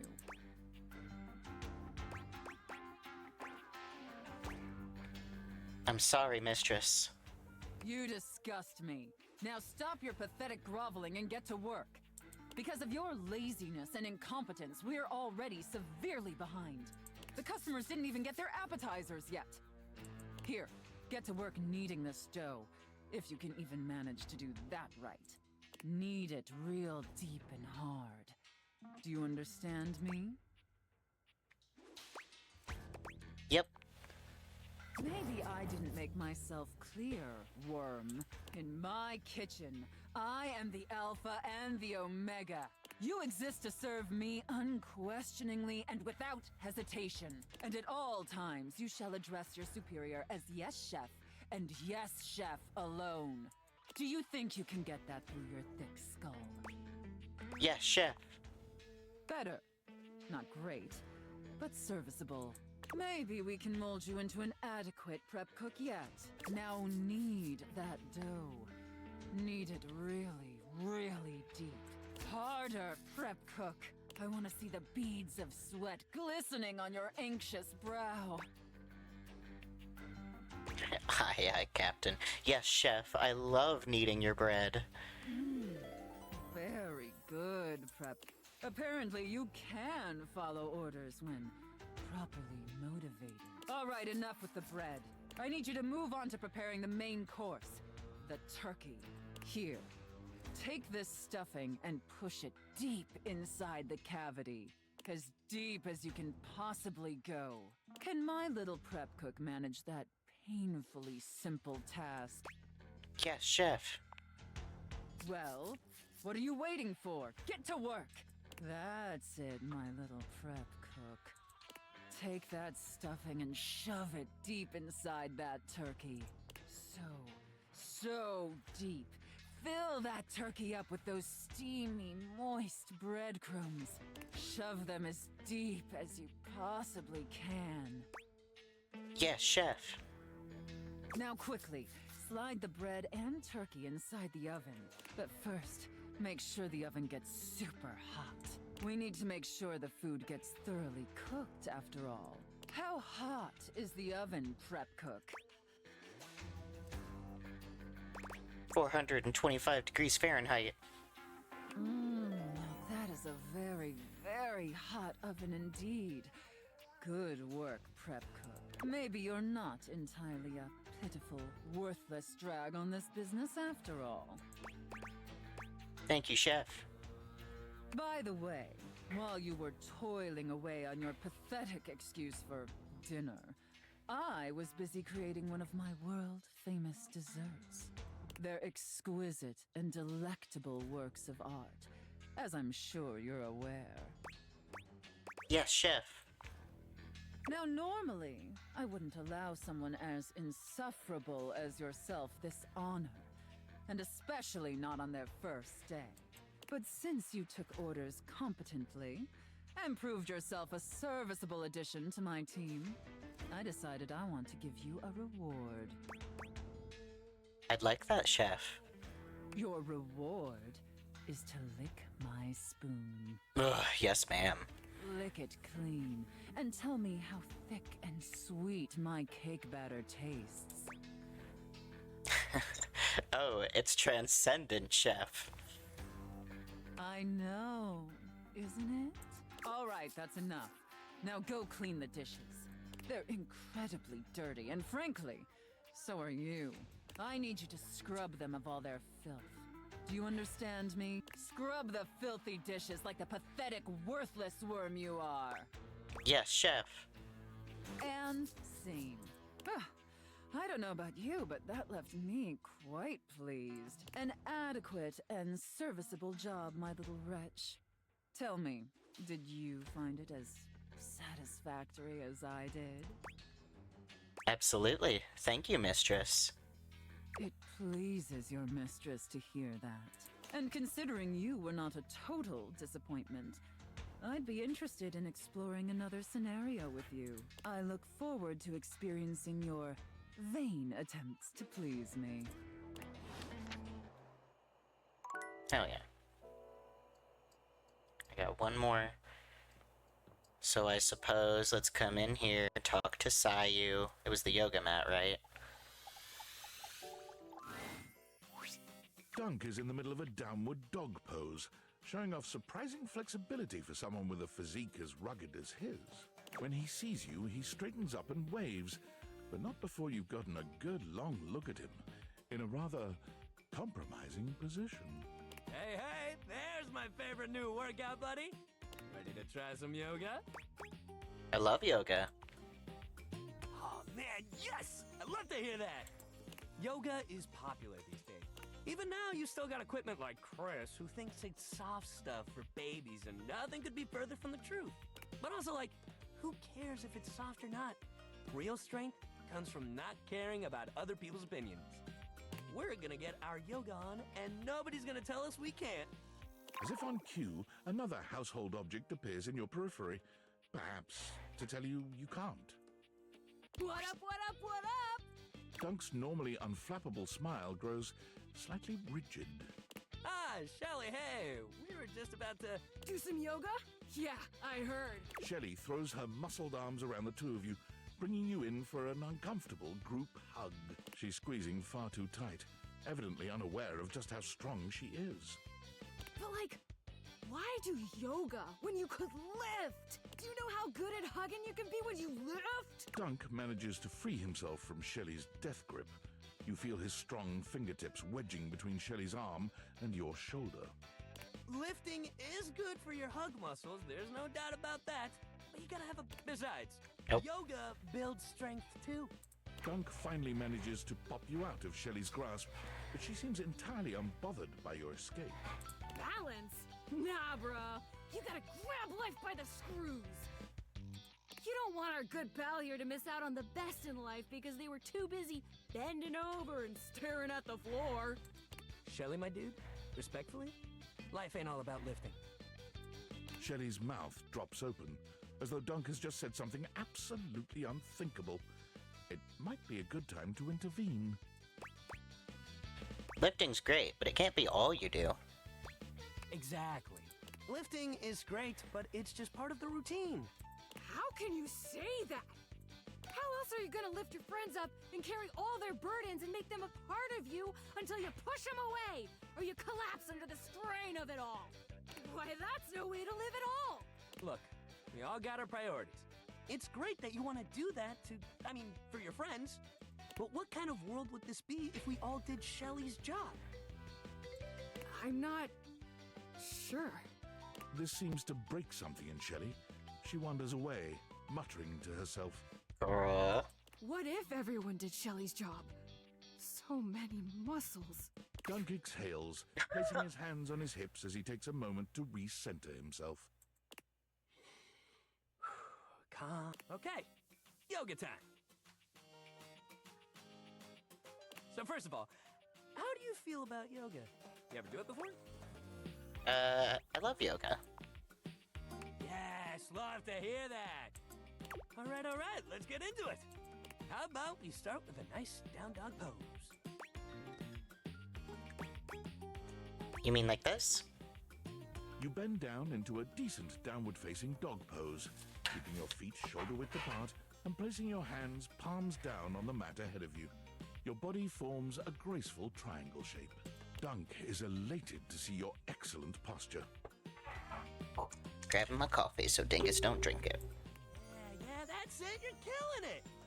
Now, see if you can lift your leg up behind you so you're in a kind of standing split. Dunk lifts one leg from the ground until it's parallel with his arms, continuing even beyond that until he's in a proper split. Yeah, that's crazy. He's surprisingly flexible for such a big guy. Do your best. You lift your leg up as far as you can, and while you don't get anywhere close to Dunk's level of flexibility, he seems just as excited as if you had. Hey, yeah, that's it. You got this. You're giving it your all. Dunk leads you through several poses, encouraging you and guiding you wherever you may need.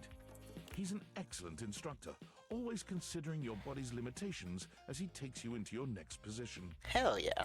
By the time you're done, the two of you have worked up a good sweat. There's almost a sort of intimacy to the whole thing.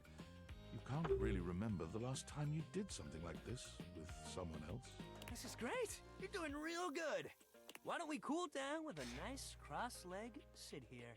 Dunk motions to you to take a seat across from him on the mat.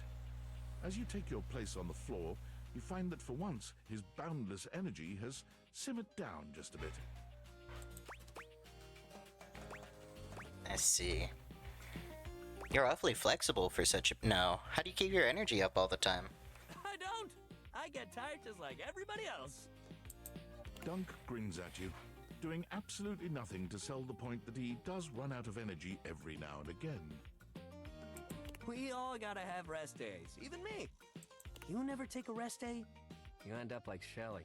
Dunk looks quickly over at Shelly, who is still puzzling over what it might mean for everyone to do Shelly's job. Just take your rest days, man.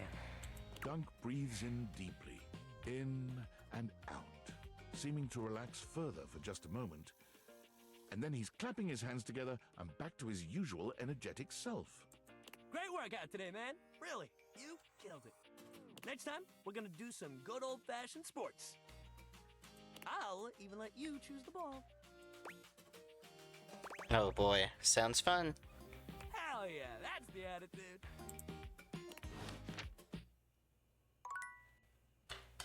Okay. Well, I've talked to a couple concepts and no one said anything about Zoe, so let's see. I can feel it. Ooh, and you also brought that fantastic red shirt. I'm totally feeling that. Anyway, let's see how many you have. Let's see, I have the Master of Shadows. Spooky. Yes! Remember how you used to have nightmares? Yes! There's a glitch in the game that we're in. That's absolutely terrifying. Think of the shareholders. Yes! I've got Rejection himself right here. Oh, I think I've met him before. Usually around the Sadie Hawkins dance. Yeah. Yes! That's all I found. Okay, let's see if it's enough. You did it. You actually did it. The energy in this room is so amazing. I haven't felt this good in decades. Okay, dope, so I didn't have to talk to them anyway. Equipment has paid off. The room is positively buzzing with vitality, even if you're the only technically living being present. Wow, it's so dark in here. The realm between the living and the dead. My favorite. Hello. What is everybody? Well, we get this ghost in here, just so we can shut her down. Are there enough of us here? Let's go! Lead on. I'm ready and roaring. Okay, so just tell everyone to focus on being here and being together and seeing the unseeable. Just have them repeat that to themselves, okay? You nod at Zoe, relaying her instructions to the group. Okay, everyone, just focus on being here, being together, and seeing the unseeable. I don't understand. Come on. Repeat to yourself, I can see the unseeable. I can see the unseeable. I can see the unseeable. I can see the unseeable. I can see the unseeable. Oh, there's my trademark seance board whose name I choose not to say in this moment. Yep. I'm wondering where that went to. What are you all up to in here? Should I get cotton candy? That doesn't make any sense. That is nonsensical. No. Yeah, you're such a cutie. Monique, you grumpy Gus. Why don't you come and play along with us? Just because you're money doesn't mean that you can't have some fun. After all, isn't capitalism kind of gamifying human life and suffering to begin with? Of course, Brennan Lee Mulligan has to put an anti-capitalistic agenda into the role that he plays. I love that for him. What? Where should I sit? They're doing one of those trademarked seance boards. We should join in. Something good always comes from crossing the liminal horizon. Oh, come on, you two. Don't fight. Not on Seance Day. Seance Day. Oh? I suppose they'll make keepsakes for that, too. Who are you? All the noise and foolishness is entirely lost on Zoe. She can't hear a word. She gives you a wild grin, her enthusiasm infectious. It's working. I can feel it. This is awesome! Keep them going! It's working, you guys. Zoe says she can feel it. Speaking of the trademarked ghost summoning game, we should surely copyright our mystic ventures here, don't you think? Mystic Ventures. That's trademarkable. We could copyright that. It could be a worker placement game with a spooky spinner in the middle. We could get this out by the holiday season. I'll add it to the tracker. Come, come, my children. Let not the prism of personality bounce us away from the pure light of purpose. We have joined for alchemy, and gold we shall exhale. Come hell and all its ghostly companions. Zoe holds her arm out towards you. It's hard to put into words, but it has a different sort of weight than the rest of her. Holy guacamole. Can you see my arm? My arm feels really real right now, man. This is crazy. Can you see it? No way. Your companions start, surprised by the sudden appearance of a disembodied arm in their midst. Wait, what the hell is that? Is there just a floating arm in here all of a sudden? Calm, child. Mommy will protect you. Zoe, are you okay? I am so great. I am amazing. Keep it going. I think I can actually feel my backbone, and I love it. I mean, I knew I was brave, but now I can feel it. I still don't get it. Why would anyone want to be anything but a ghost? Ghost life sounds like a paradise. Almost there. One more big push, and I don't know, but it'll be something. Okay, folks, concentrate. You've got it! Gosh, I don't think I've worked this hard since I entered that tinsel hanging challenge. Prepare yourselves, little ones. I believe the mystic moment is upon us. With a sudden burst of light, Zoe's once translucent form becomes opaque. She waves furiously to everyone present. Hi. You guys, can you see me? Holy shit. Hello, ghost. A ghost! I see those all the time in my acid trips. You have to get psychedelic with it. Mushrooms are the future. Bro. Oh, she's adorable. What I could do with that. They can see me. You can see me. I'm real! You're still kind of translucent, but hell yeah. We have pierced the veil. Isn't that wonderful? I've always said every single trademark seance board is real, and we have a devil at the factory who helps curse them. So now what? I choose now, right? Yes, oh sprite that was. A decision lies before you. Depart this muddy terrestrium for parts unknown. The blessings of your memories, your senses, yourself packed with you, or stay. You're so beautiful. What the hell are you? It's a snow globe in a picture frame. Stay with us, and ride around the moon again and again until fire and dust consume us all. Stay or go is the gist here. She does this. Oh, I hope she stays. It's so nice to make new friends. And new enemies. It's up to you, Zoe. You get to choose. I'm staying. Are you kidding? I'm totally staying. This is the best day of my death. Hell yeah. Now, who the fuck is that lady? Is there like a...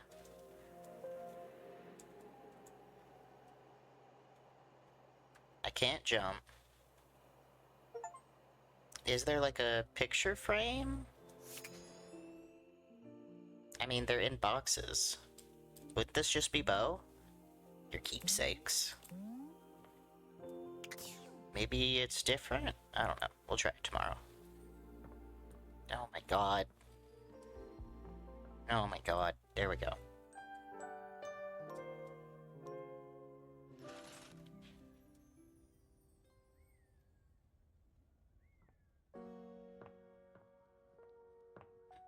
Oh?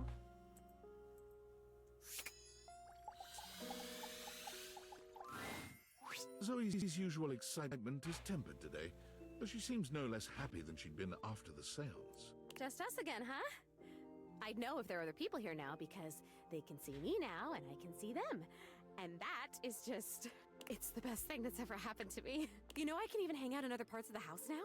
I haven't left the attic since I died, but the other day, I just floated on down to the kitchen. And I met so many cool folks. That trash can is kind of salty. I like him. It did make me think, too. what you've done for me. I'm more grateful than I can say. And I wonder, where does it leave us? What do you mean? I mean, I can see you and touch you, and you can see me and touch me. Would you want to go visiting around the house together, make some friends, have some fun? Or maybe a quiet little seance for two up here, just us. The more time I get with you one-on-one, the better. I want you all to myself. Well then, I guess now's a good time to tell you this. Communicating with the dead, like we did in the seance? There are other benefits. You can travel that way. You can kind of vacation in different time periods, different lives. The seance creates a portal and you can use it to go for all kinds of adventures. So you think of the most romantic, sexy, exciting place in the world, a time period you've always wanted to visit. Think of anything, and I can take you there. Just the two of us, adventuring together, forever. There is a shift in Zoe's expression, her smile heavy with sweet promise. Oh, and I did mention I can touch you now, right? Because you've already touched me in more ways than I can count. Gay. I think I'm gonna cry. Hell yeah. Hell yeah.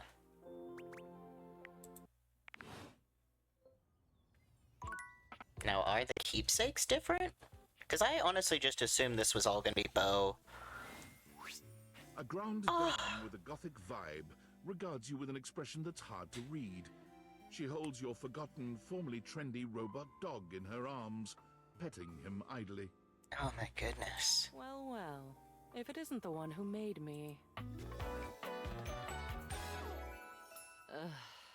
Lady Memoria. I don't know. I suppose I'm a bit...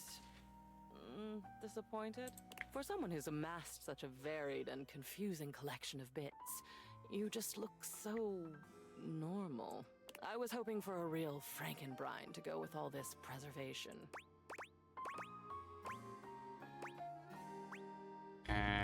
I'm confused. I made you? That you did, my darling. Can't you tell? I am the animus behind all of this stuff. Your stuff. All these boxes. All these memories stuffed up here in the attic because you didn't want to get rid of them, but couldn't think of anything else to do. One object, fine. Two objects, fine. But boxes full? You had to know that was all going to add up to something more substantial. To me. You lucky dog. All this time I've been in your house, and this is the first time you come up to visit me. I think I'll make use of your presence, long delayed though it is, by holding your feet to the fire. Oh, that's some spicy talk there, lady. Is it? I suppose so. Spicy is not generally the first descriptor applied to me. Bitter, cold, dangerous, damaged, deranged, unhinged, mad. I had a lover once, a ladder, who told me I was the black hole she couldn't wait to fall into. She's gone now. Memories. At long last, we are going to go through all of this. Every single piece. We're going to see, sort, and dispose of each object stuffed in the corners up here, and finally, order will reign. I love chaos as much as the next memory, but enough is enough. I'm starting to look like Jerry.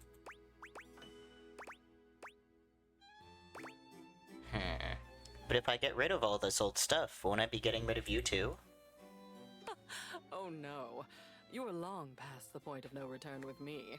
I exist now, and I'll go on existing. The cleansing I'm demanding will simply mean that I can exist with some semblance of dignity. Though perhaps I shouldn't ask you to do this with me. I know how tantalizing it is to be worried to distraction.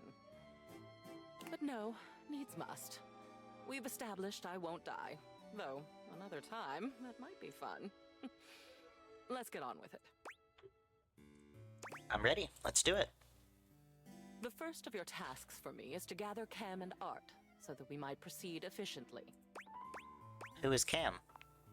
Who is Cam? He's your trash can. Perhaps you should go acquaint yourself. These two are both necessary for our project to proceed. So, off you go.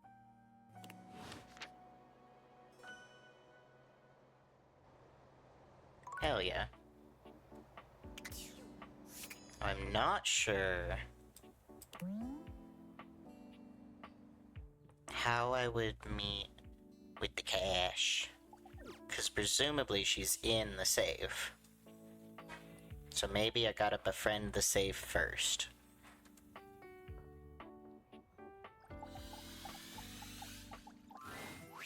Today, we will be playing a popular and complicated game.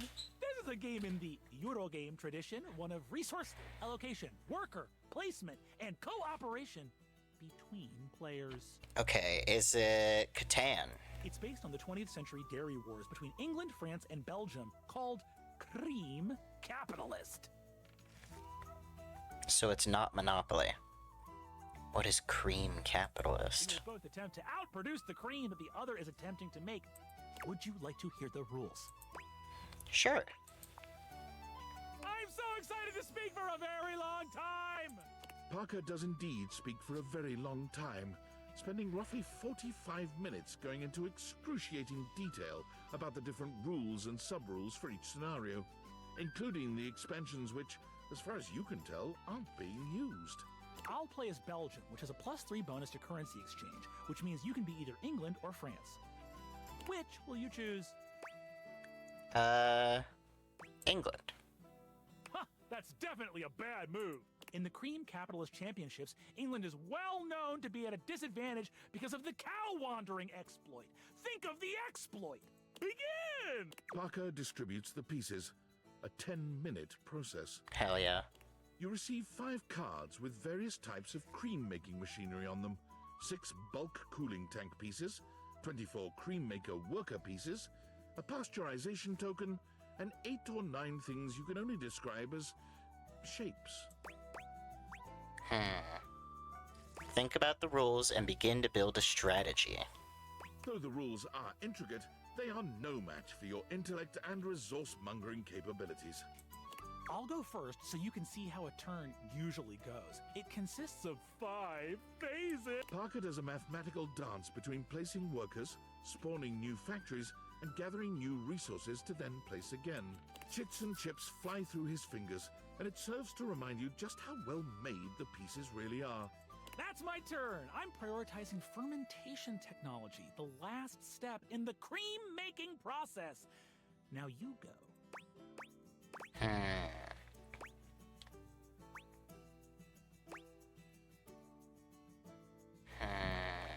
Prioritize unlocking fancier cream skimmer machines to skim cream faster. Plug your resources into the slots to unlock fancier cream skimmer centrifuges.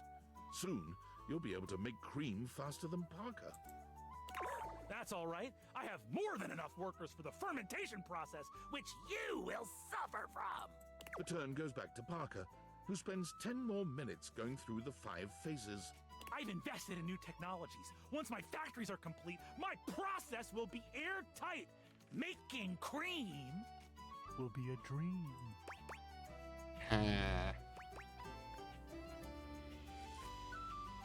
Put your resources into making more resources, building up a large supply. Okay, I get the hint. I won't send any burglars your way. You and Parker seem to be neck and neck in cream production and milk gathering. You've made it to the solstice season, where your respective country's production will finally be scored. At turn 14, you see a critical opening.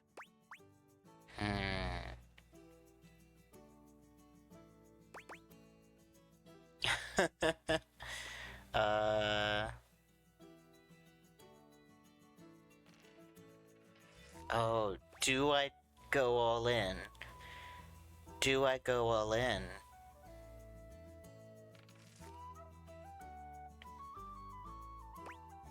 Oh, do I balance or go all in? We're going all in. Going all in on the final turn. The race is on. And in the final turn, you ended up with 96 creamery points to Parker's 94. Hell yeah! You win! can out through the milk master. I will see you next time for our relationships. Ultimate dice roll. Hell yeah. Okay. Hell yeah. Okay. Oh. Oh, that was Lux. Ugh. Sure. We still haven't talked to you yet. You walk into what you thought was your breaker box, but as the dark door swings open, you realize you're somewhere entirely more stimulating. A classic speakeasy club welcomes you in. The low electric lights glow warmly. Live music drifts languidly from a sumptuous velvet red stage and envelops the audience in a pleasurable haze of pure vibe. The gentle clink of cocktails in glasses rises from a wood bar to the left of you, and then a gentleman with a languid, easy air to him approaches you. Well now, what a delightful surprise. Oh, hello. Brand new patron.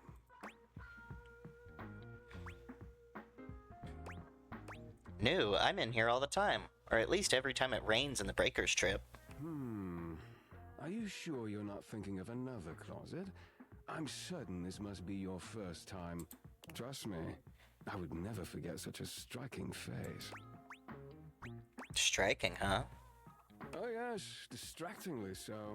I imagine it would be quite difficult to focus on anything else with you around.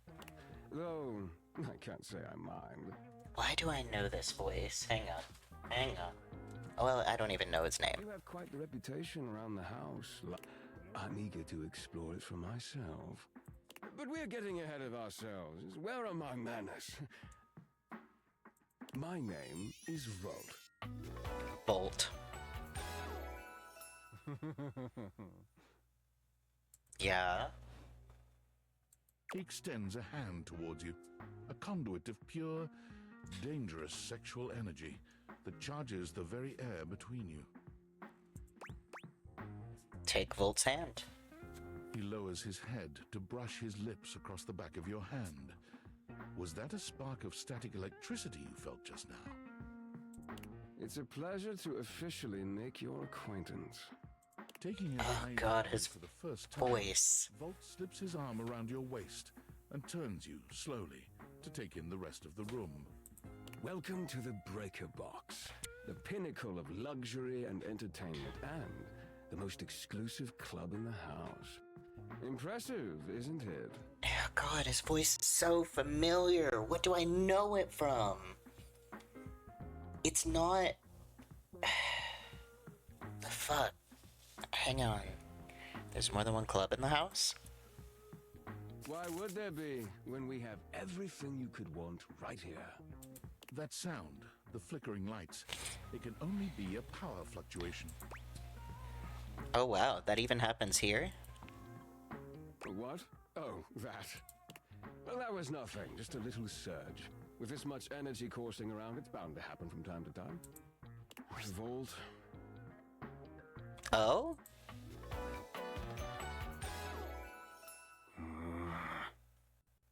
You also sound familiar. This newcomer looks exhausted, frustrated, and annoyed. His sleeves are rolled to the elbow, revealing calloused and bruised hands that he wipes on a rag. Eddie! Just in time to meet our guest. The human. That's Jonah Scott. 100% this is Jonah Scott. What's he doing here? Yeah, 100%. This is so close to the voice that he uses in House Husband. I'd imagine if we don't poison the mood... Wait, is this also Jonah Scott? They'll be joining us for the headliner show. Wait. Is he just doing with and without an accent? Joining us for tonight's show, I hope? As long as you're gonna be there, I'm up for anything. Careful there, Livewire. I might just take you up on that. Right. We'll have fun with that. Yeah, this is both Jonah Scott. I finished the patch, I'm clocking out. Not my best work, but it'll hold for the show. Ah, I see. And you're sure you're feeling all right? I'm fine. Just don't overdo it. Eddie turns and trudges away, focusing on the rag in his hands. Is he okay? Of course. Eddie always is. His human skills leave something to be desired. Best to simply give him some space. Back to the matter at hand. Tonight's show! Shall I set you up at one of our VIP tables? I'm a VIP? You are, by definition, the only person in this house, so I'd say you more than qualify. Shall I set you up at one of our VIP tables?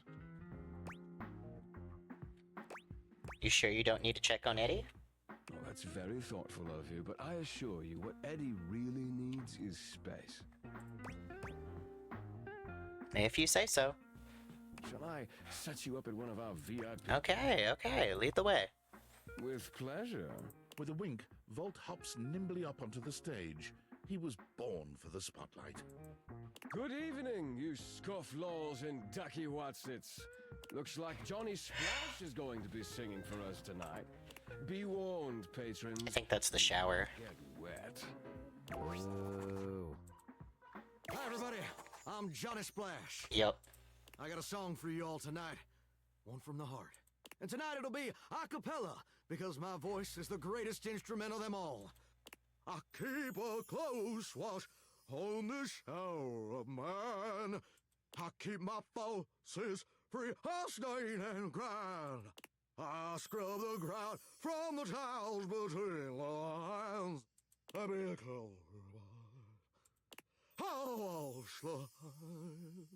That was amazing, baby. I even surprised myself. Uh-huh. I've seen many bombs in my time, but that one takes the crook-blasted cake. And this is... I believe that's Travis Willingham. Oof. Even I couldn't clean up that mess. You didn't like it? I thought it was okay. I'll retool it and come back with something even better. Just you wait. With the club beginning to close down, it appears that the show is over.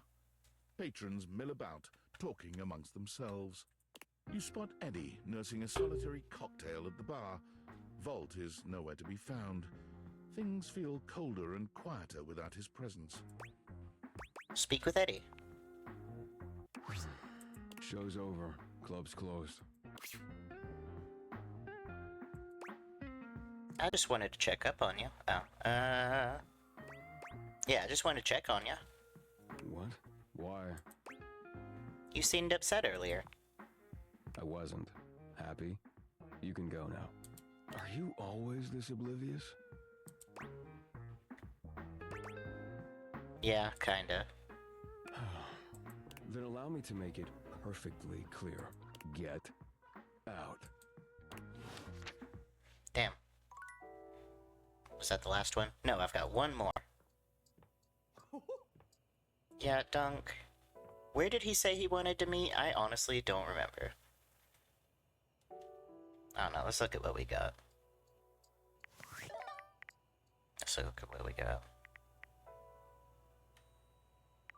Data decks. Okay. We're gonna... The 1 to 100 does nothing for me. Stella, she hopes you'll fall down her next time. Oh my god. Okay. Okay. Dorian. We saw Trap Dorian. We got, okay, he's fine. Gwendolyn, what did you want? She was interested in the empty house. Art is great, he's all done. Eddie and Volt. Yes, I knew it. They're both boys by Jonas Scott. I love that. It's just with and without a British accent. Crazy. Yeah. I can't believe I fucked that one up. But also I kinda can.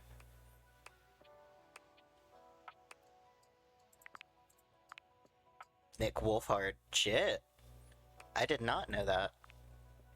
Christina V? Oh, she's oh god. Nifty in Has Been Hotel. Yep, Brandon Lee Mulligan.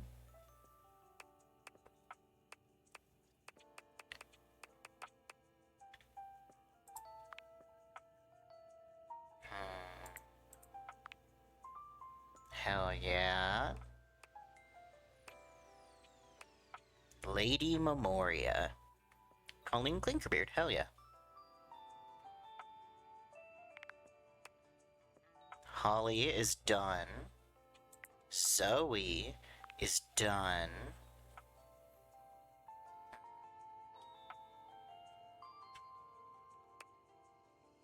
Reggie is done. Billy Butts. Okay. Make sure all the peoples are good. So if I put it back to new, yep, okay, so it refreshes it. Okay. Let's look at rumors. Who have we not met? Because there's some new ones. Yep. Okay, trash can. Interview Dirk in the laundry room. Because I really have not done laundry room or kitchen. A pile of dust under the couch. Washford and Drysdale. The depths of Harper's hamper.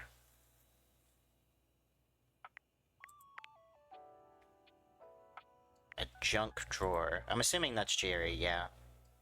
Terrible singer at the breaker box. The microwave? Monetary mistress is safe inside. Yeah, so she's got to be in the safe. Surprise. Mateo seen an animal near the gym. Stepford, who is into golden trophy twink. So that's probably it's probably this guy.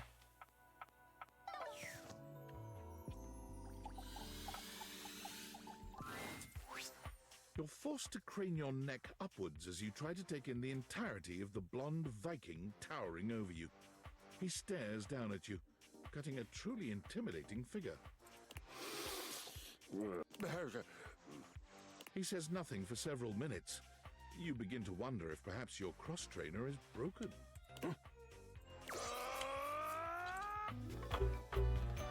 Yeah. Kristoff, this is the one voiced by Troy Baker. Why do you have a wheel for your dick? Why is there a wheel coming out of your dick? It was perfectly blocked by the text box before. You okay? What is okay? I am not an oak. And what do trees have to do with hay? Oh no, it means are you alright? Okay means alright. I see. You must be foreign. You speak strangely, but I'm willing not to kill you yet. We seem to be communicating. Well, this is my house, so technically you're the foreign one. An excellent point. I suppose I must conquer you now. Not necessarily. No? What other option is there? We could just talk, or hang out, get to know each other. That sounds boring. What reason would I have to be here and talk, and not try to conquer you? Well, I guess you could think of yourself as my guest. Your guest? Oh, then defend me. How would I have fallen so far as to become a guest? Do you mean that neither one of us has conquered the other? We just decide not to kill each other because we'd rather eat and drink and talk? This could only have occurred if I were no longer strong enough to take hospitality instead of having it thrust upon me like a mewling child. Way to make me feel like a shitty host. Yes. A shitty host. That's exactly what you are. A shitty and shitful, loaded with a shit. Yeah, buddy. Are you trying to irritate me right now? No, absolutely not. I am merely telling the truth. You shitmonger. Yes, you are. You're trying to irritate me, so I'll fight with you. You have seen through my ruse. Clever. Very clever. Hell with it. You're not my guest. I guess you've got to try to conquer me now. Excellent. Yes. We shall meet in battle, and I shall earn the hospitality you bestow upon me by whooping you. I feel it. The surge of violence within me. Come to me at this place with your weapon. Next we meet, and glory shall be mine. Is that so?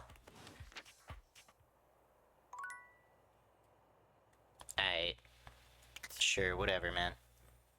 Whatever. Lame. I'm not a big fan of that guy.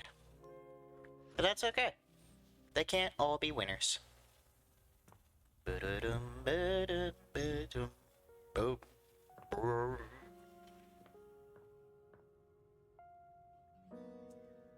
Oh. These are new. The strings in the gym closet appear before you in a more canid form. Surely this is the tassel hound you've been on the lookout for. Yeah, is this Davy? It leaps into your pocket, ready to go back to Mateo when you are. It's so weird all of the animals are voiced by just a person. Whack. Okay. Memoria.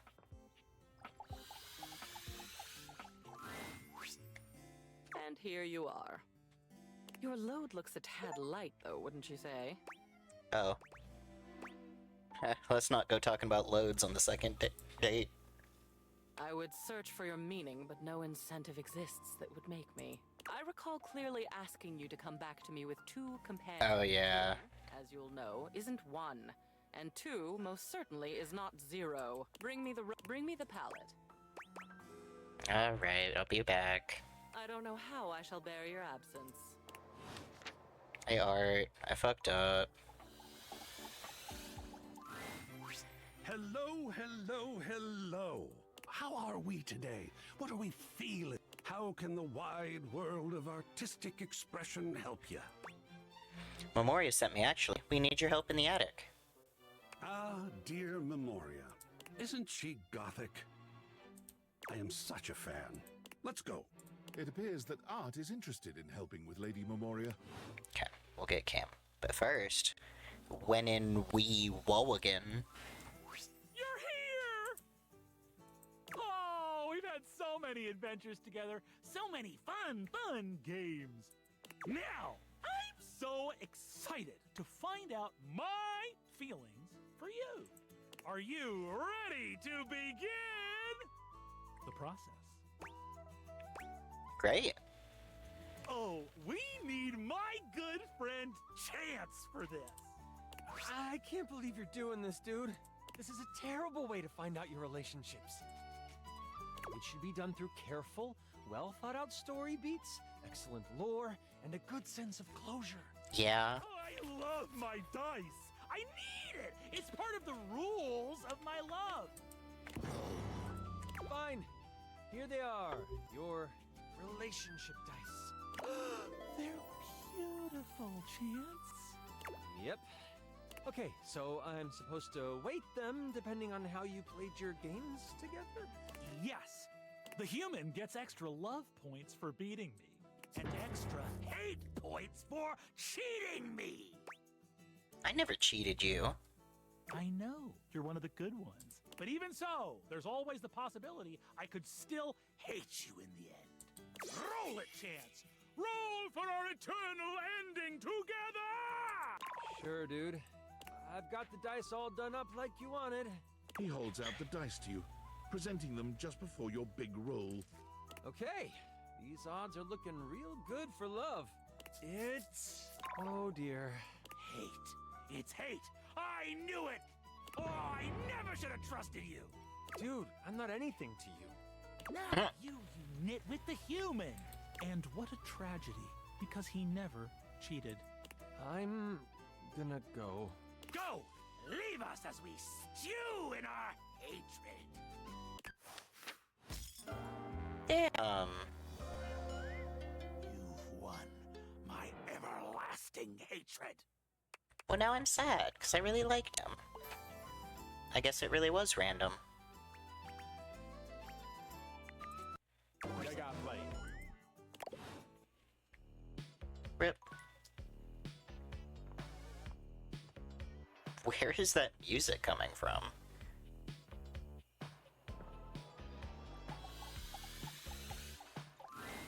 You have returned.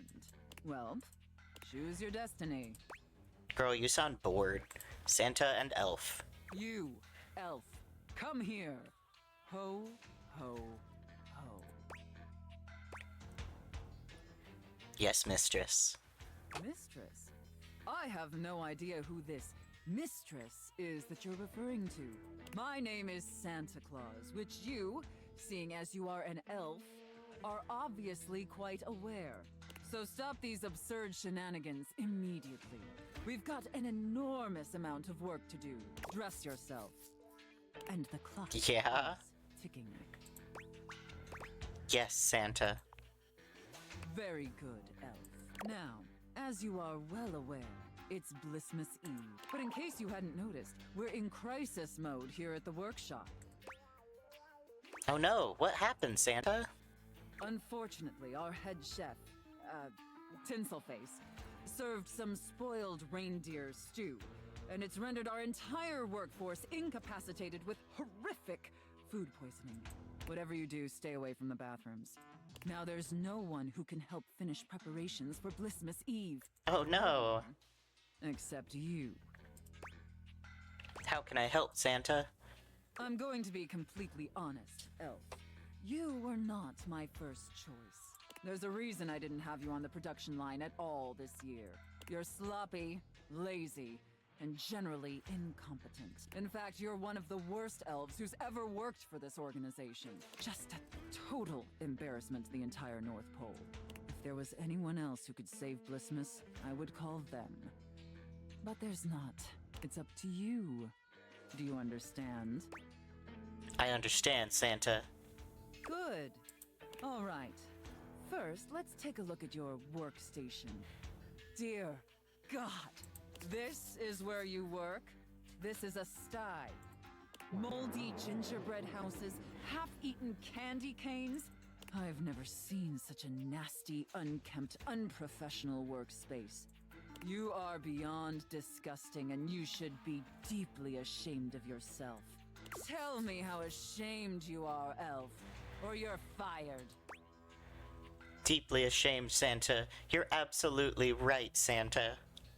Such a pathetic and insincere response. It's painfully clear you're not taking me or this position seriously.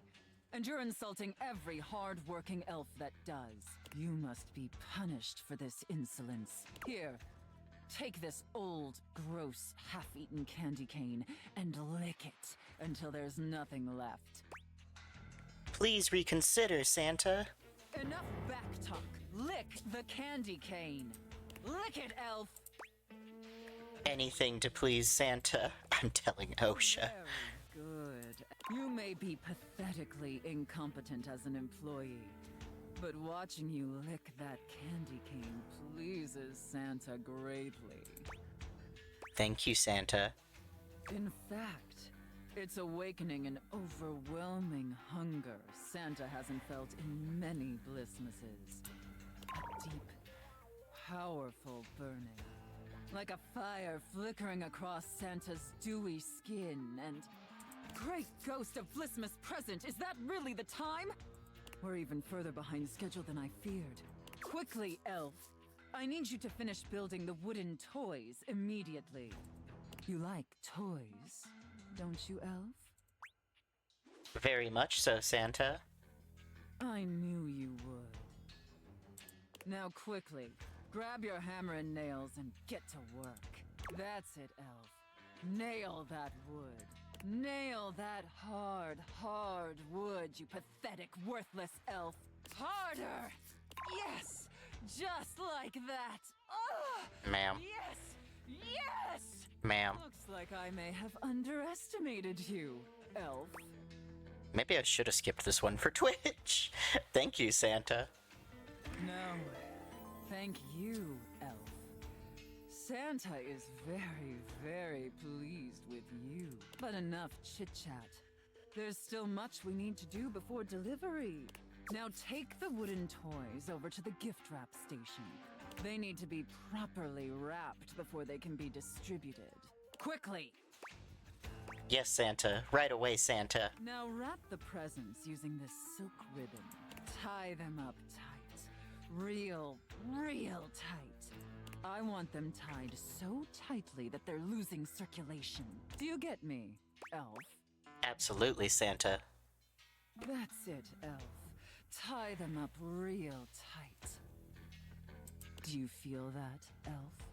Do you feel how tight those ribbons are? I imagine anything tied that tight would be completely immobile, trapped, and utterly helpless. Can you imagine that, elf? Oh, yes, Santa. All right, enough gift wrapping. Now let me check the time and... You did it, elf. You successfully fabricated and wrapped all the gifts with seconds to spare. Honestly, I didn't think it would be possible. But despite your myriad inadequacies, you actually managed to save Blissmas. I think that deserves a reward. Don't you? So I successfully pleased you, Santa. Please let it be a Ferrari. Let's not ruin the surprise. Here, come take a seat on Santa's lap to receive your reward. Is it a strap-on? I need to consult with my list to determine whether you've been naughty or nice. Of course, Santa. According to the list, you've been very naughty this year. I wasn't aware of that, but honestly, I'm not particularly surprised. Unfortunately, that means there's only going to be one thing stuffed inside your stocking. A lump of coal. It's what you deserve. I understand, Santa. And scene. I don't know about you, but that left me quite pleased. An adequate and serviceable job, my little wretch. Tell me, did you find it as satisfactory as I did? Absolutely. Thank you, mistress. Very good, wretch. It pleases your mistress to hear that. Regardless, you've sufficiently helped me fulfill all my role-playing fantasies, and thus injected some much-needed vivacity into my lackluster late-night activities. And it appears, despite my initial misgivings, that you have proved yourself a satisfactory plaything for your mistress. Thank you so much, mistress. Honestly, and I can't believe I'm saying this, I think you and I could be even more. Don't get me wrong, putting on this persona, building relationships with this specific dynamic, it's a lot of fun. And I love helping my little wretches fulfill their fantasies. But it's only one side of me. It's definitely the side I show the most, but that's partially because I've never really found someone I felt comfortable enough with to share all of me. Until now. So what do you say, little wretch? Shall I give you the passcode to my chassis? I'd love nothing more. Hell yeah. You can unlock my chassis anytime, my... Hell yeah.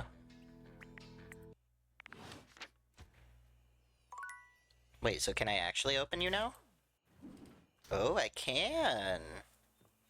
Hello? Oh, but I'm out of things now. Well, now I can talk to the money. I just realized it is way past, normal break time. You know what, we're gonna go for another day or two and then call it.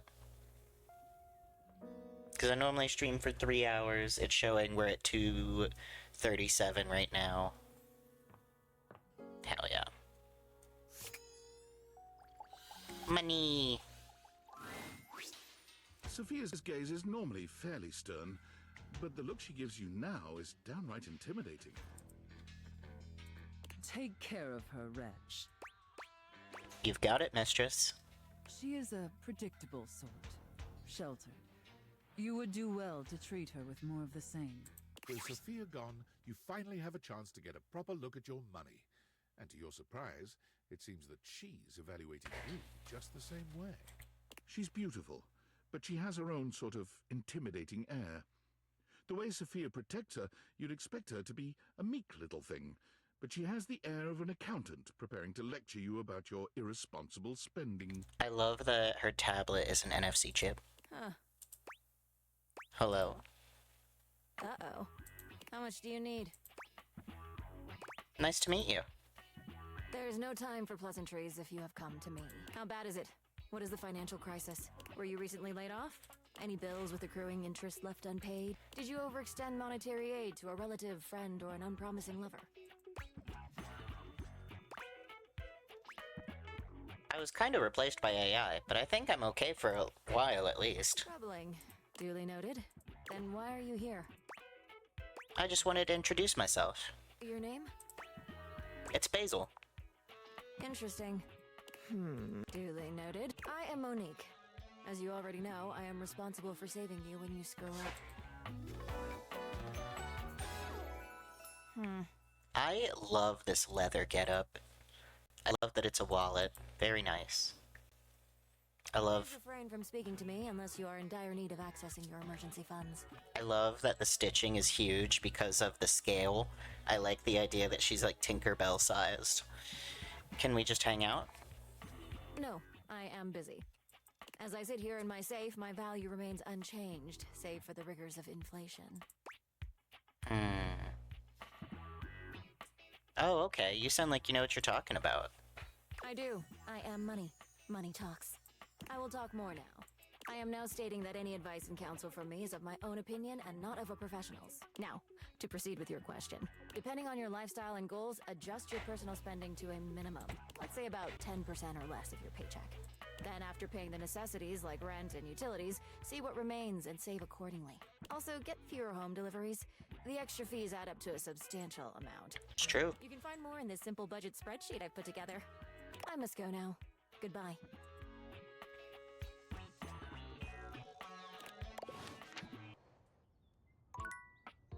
Hell yeah.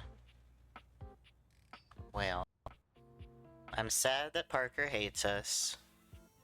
Holly's good, Art's good. We need a trash can for Memoria.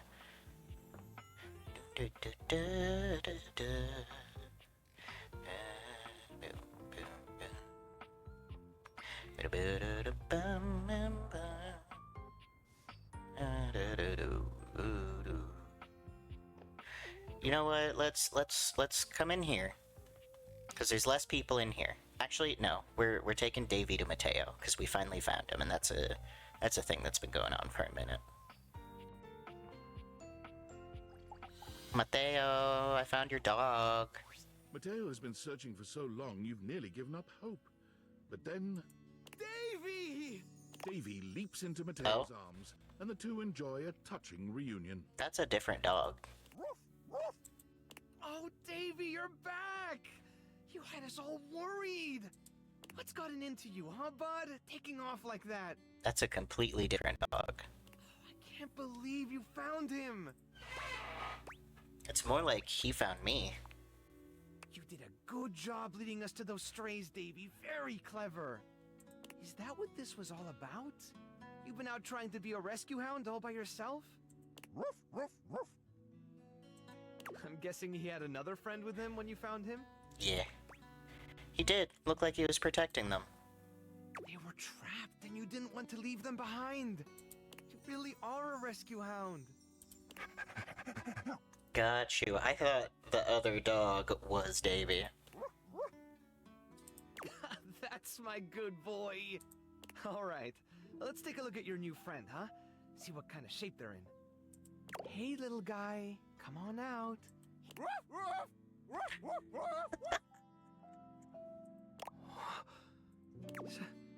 Stitch? Is that really you? Yeah, whoever did the lines for these dogs is fucking having fun. Stitch! Is this the one you lost? Stitch is my little troublemaker. He was always falling off to chase things around the house. That's the problem with Freyhounds. There isn't a stitch they can't slip through. And trust me, I tried them all. That's how he got his name, isn't it, buddy? But one day, he took off and never came back. I tore the house apart trying to find him. That's when I realized just how many strays there were around the house. All of them, just like Stitch. Lost and alone. So I started the rescue. And I just kept searching for Stitch and for any other animals that needed help.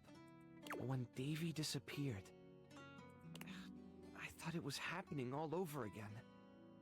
All that time I dedicated to looking after them, and I still let one slip away. I really don't think you did anything wrong. They're my responsibility. No one's perfect. All you can do is your best and roll with what happens. Maybe you're right. Maybe I'm a little hard on myself. I've realized something over the last few days. When you're on your own, everything is so much heavier. You're carrying all the weight, and if something falls, you're the only one around to pick it up. But since you've been helping look for Davy, it's felt more like I had a partner in all this. Yeah. Someone who cared about my little family as much as I do. Now that Davy's home, the thought of seeing you go, honestly, it makes me kind of sad. You've become part of the family. And I don't want to lose that. Aww. I don't want to leave you either. Then what would you say to something more? I've never really had a lot of time to go out with someone, but I'd love to make the time to be with you. Yeah, I'd like that. Like a lot. Me too. I want to keep talking, but I should really look over Stitch. He's had one Chanel of a ride. Come by later so we can talk more? Did he just use Chanel as a replacement for hell? That's silly, and I kinda love that.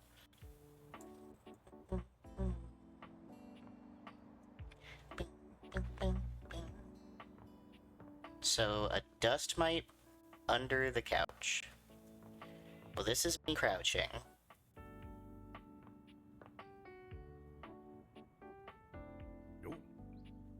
Excuse me, Abel? I do not see... Excuse me, Jesus. The carpet is not something separate. I don't see a dust mite under the couch. Okay. Chair? Oh, coming! Hello. Sorry for any confusion. I'm currently working my day job at all 5 restaurants and bars in the house. It's hard being an actor. Jeremy, Two Top just walked in. Coming! Stop by for another night of some theater. Okay, so I need to come back to her at night. Got it. This rug is not a thing. Records? Have we talked with you yet?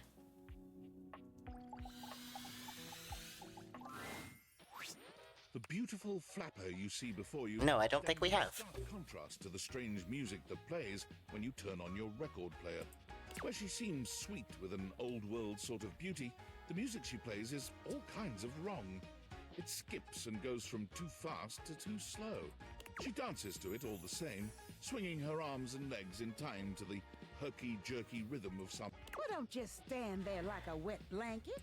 You get a wiggle on. Let's see you dance. I'm not much of a dancer. You don't have to be. Just move. You give it your best shot, which seems to please her. Now you're on the trolley. Trolley? It's a saying. I'm saying... You're getting it. Mercifully, she turns the music off. Well, well, well. It's about time you came to see me. My name's Rainy. Rainy record. How you doing?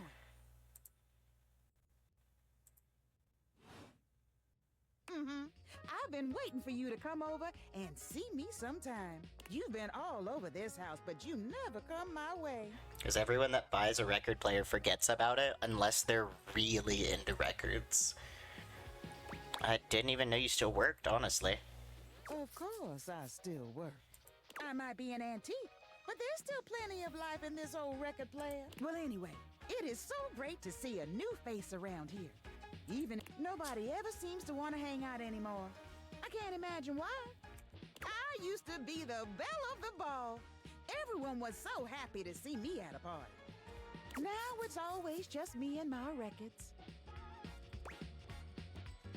Probably because you're playing them at the wrong speed. The wrong speed?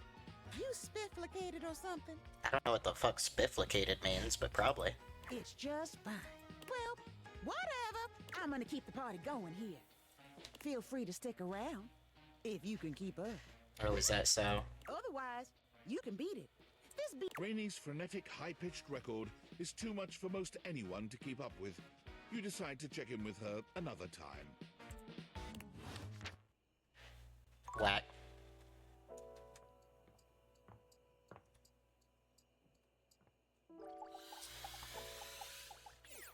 I don't think we've talked to the curtains in this room. What you're saying simply doesn't exist. Yes, it does. You know it does. I know it doesn't. You ain't got no romance in your heart.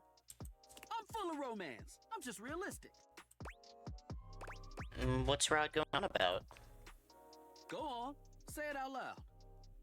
Now that I'm on the spot, I don't want to. Because you know it ain't real. The hell are y'all arguing about? Fine. You gotta be the determining factor, okay? Of course. Rod thinks I'm lame because I believe in love at first sight. There is no such thing. Just because you've never experienced it doesn't mean it ain't real. Kurt is feeling nostalgic for these shutters that used to be next door. We had a connection. They didn't even know you existed. You should have seen the way they waved at me. They got caught in the wind. They couldn't control it. Every now and then, he thinks about those shutters and he becomes impossible. They never even spoke. Kurt never even said a word to them. I didn't need to. You were scared. I was not. You was a bitch.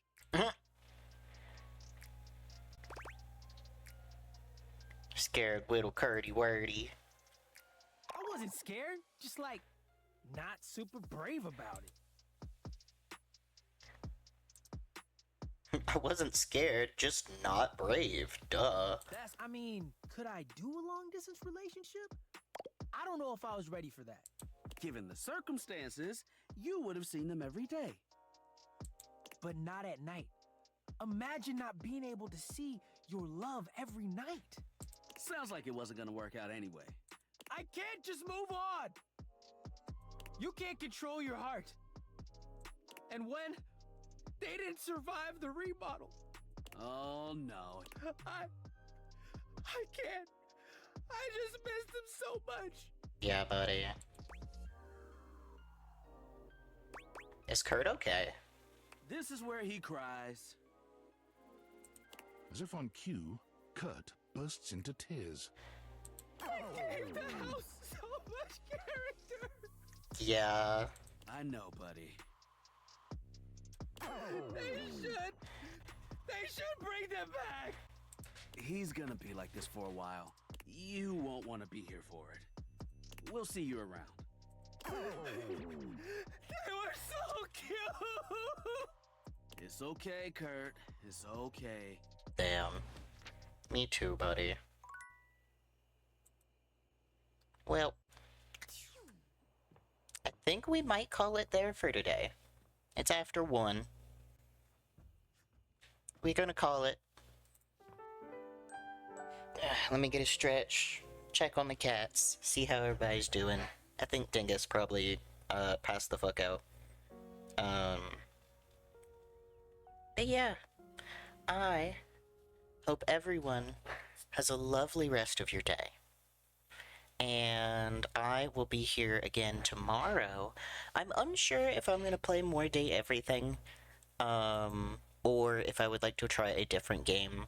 I do have another dating sim in my queue called A Date with Death, where you date death, and that should work just fine, with my computer being crazy, because it is also a dating sim.